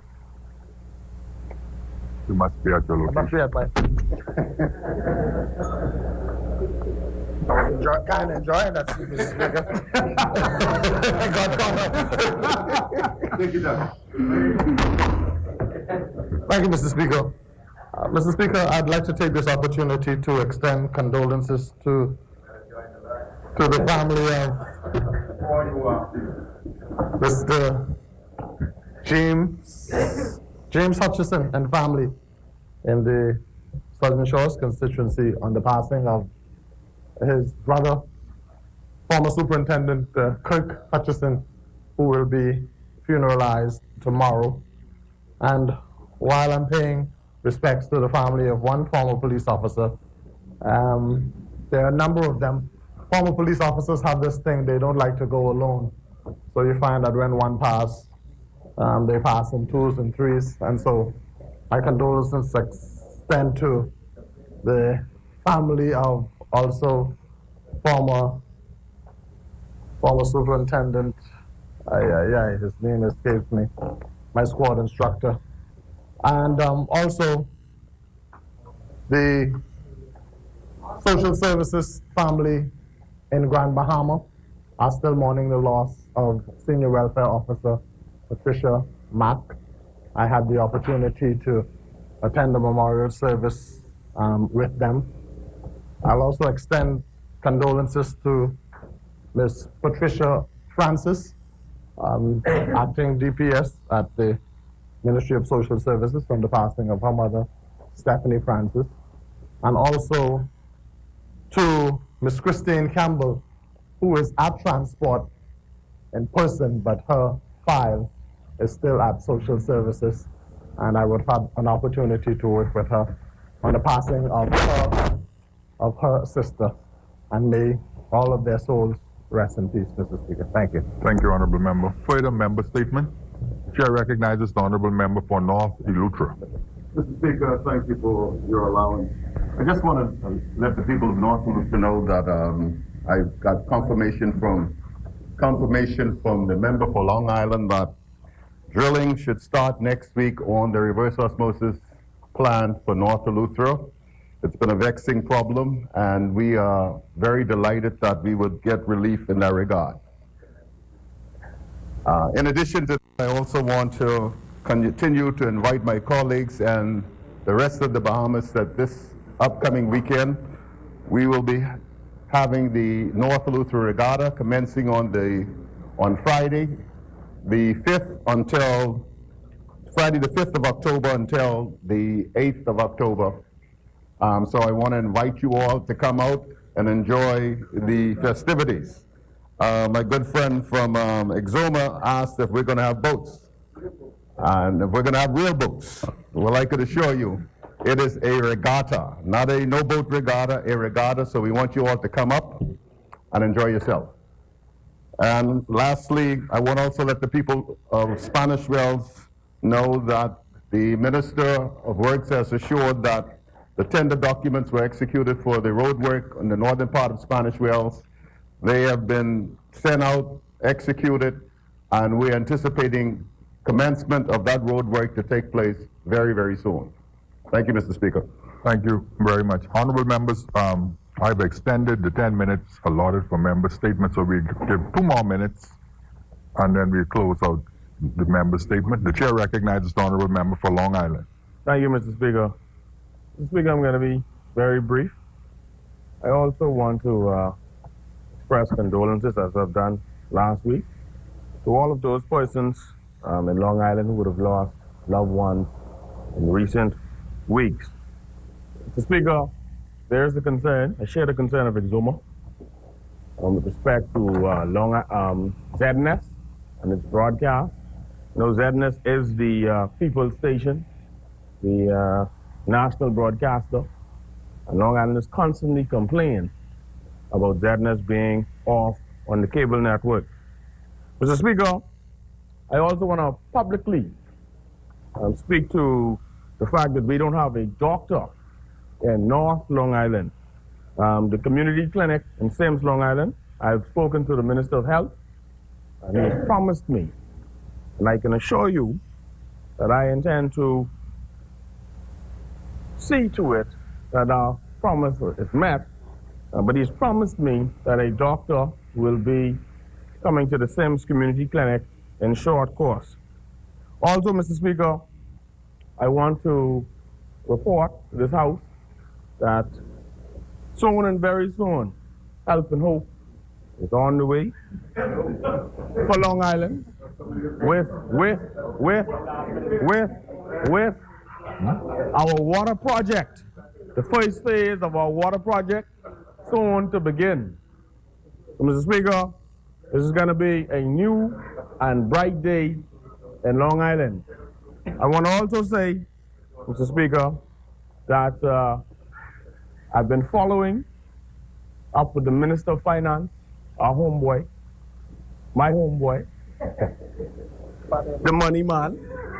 I have to make sure he's buttered.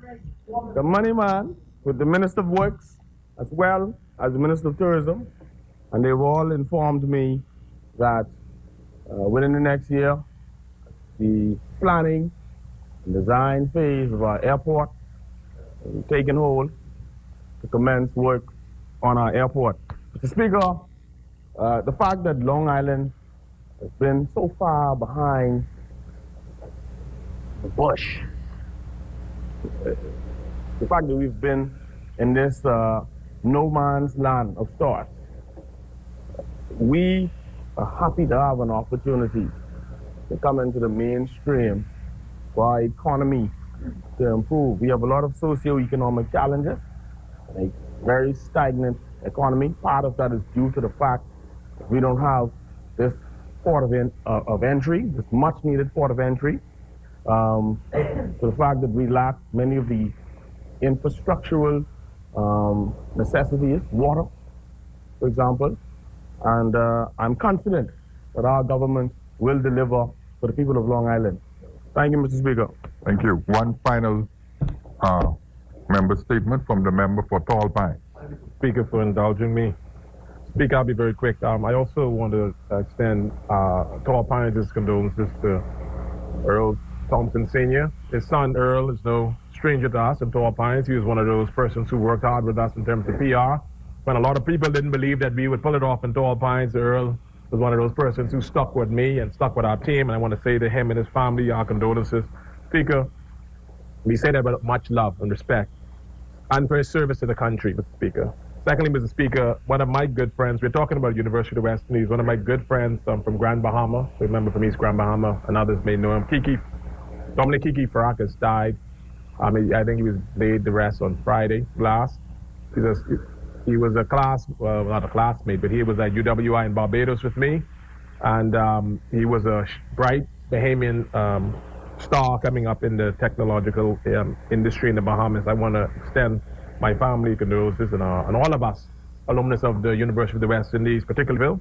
Lastly, Mr. Speaker, I want to assure the people of Tall Pines, particularly the people in Victoria Gardens that have been complaining to me as the Member of Parliament with regards to the businesses in the immediate vicinity of the entrance of Victoria Gardens, particularly those two businesses with a lot of derelict vehicles and really an environmental concern to them. I want to assure them that I've spoken to the relevant persons in the ministry and that they intend, and we've also drafted a letter which we intend to deliver tomorrow to address that issue because, Mr. Speaker, we are in the process of completing a park in Victoria Gardens. In fact, lunchtime today I went and I visited the park, and we almost have the equipment erected. And they were very concerned that while we're building this park, which is right next to these businesses, that environmental issues would affect their children. So I want to assure them that the matter is being addressed and that we will continue to work with them. Finally, Mr. Speaker, I just want to again ensure the people as the minister said last week, with regards to the flooding issues in Avocado and Doris Johnson estates, and the Hampshire Road issue with flooding, that the minister again has assured us that they're going to, and the parliamentary secretary I see is here, that they're working previously to make sure that those matters are addressed. So thank you, Mr. Speaker, for your indulgence. Thank you, Honorable Member. Instructions to select committees. Correction, appointment of select committees. Instructions to select committees. Discharge of select committees. Notices for future meetings. Chair recognizes the Honorable Member for Mangrove Key, South and Central Andros. Mr. Speaker, all notices standing in the name of Her Majesty's Loyal Opposition remain. Thank you. Thank you.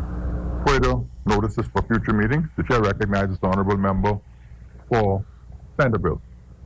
Thank you very much, Mr. Speaker. And I just would like to renew all the notices that are in my name for future meetings.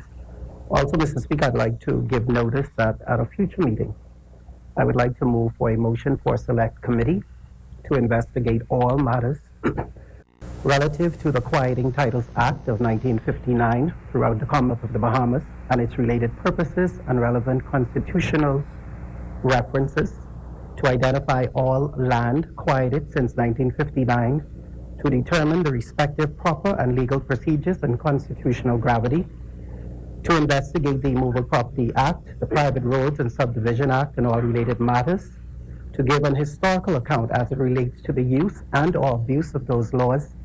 I would also like to recommend for Parliament mechanisms to enhance accountability and transparency with regards quieting titles retroactive, to investigate decisions and related matters as it pertain to quieted land and expropriations, also to consider and suggest the best ways forward to ensure the birthright of every Bahamian is legally protected, with powers to send for persons and papers, with leave to sit from place to place, and with leave to sit during recess. Thank you very much, Mr. Speaker. Thank you. Order that the notice be brought up.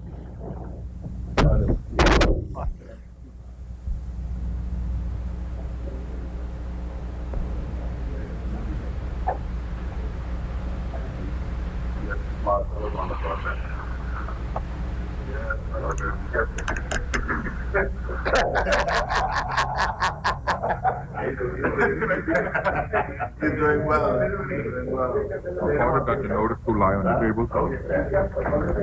Further notices for future meetings. The Chair recognizes the Honorable Member for Bamboo Town.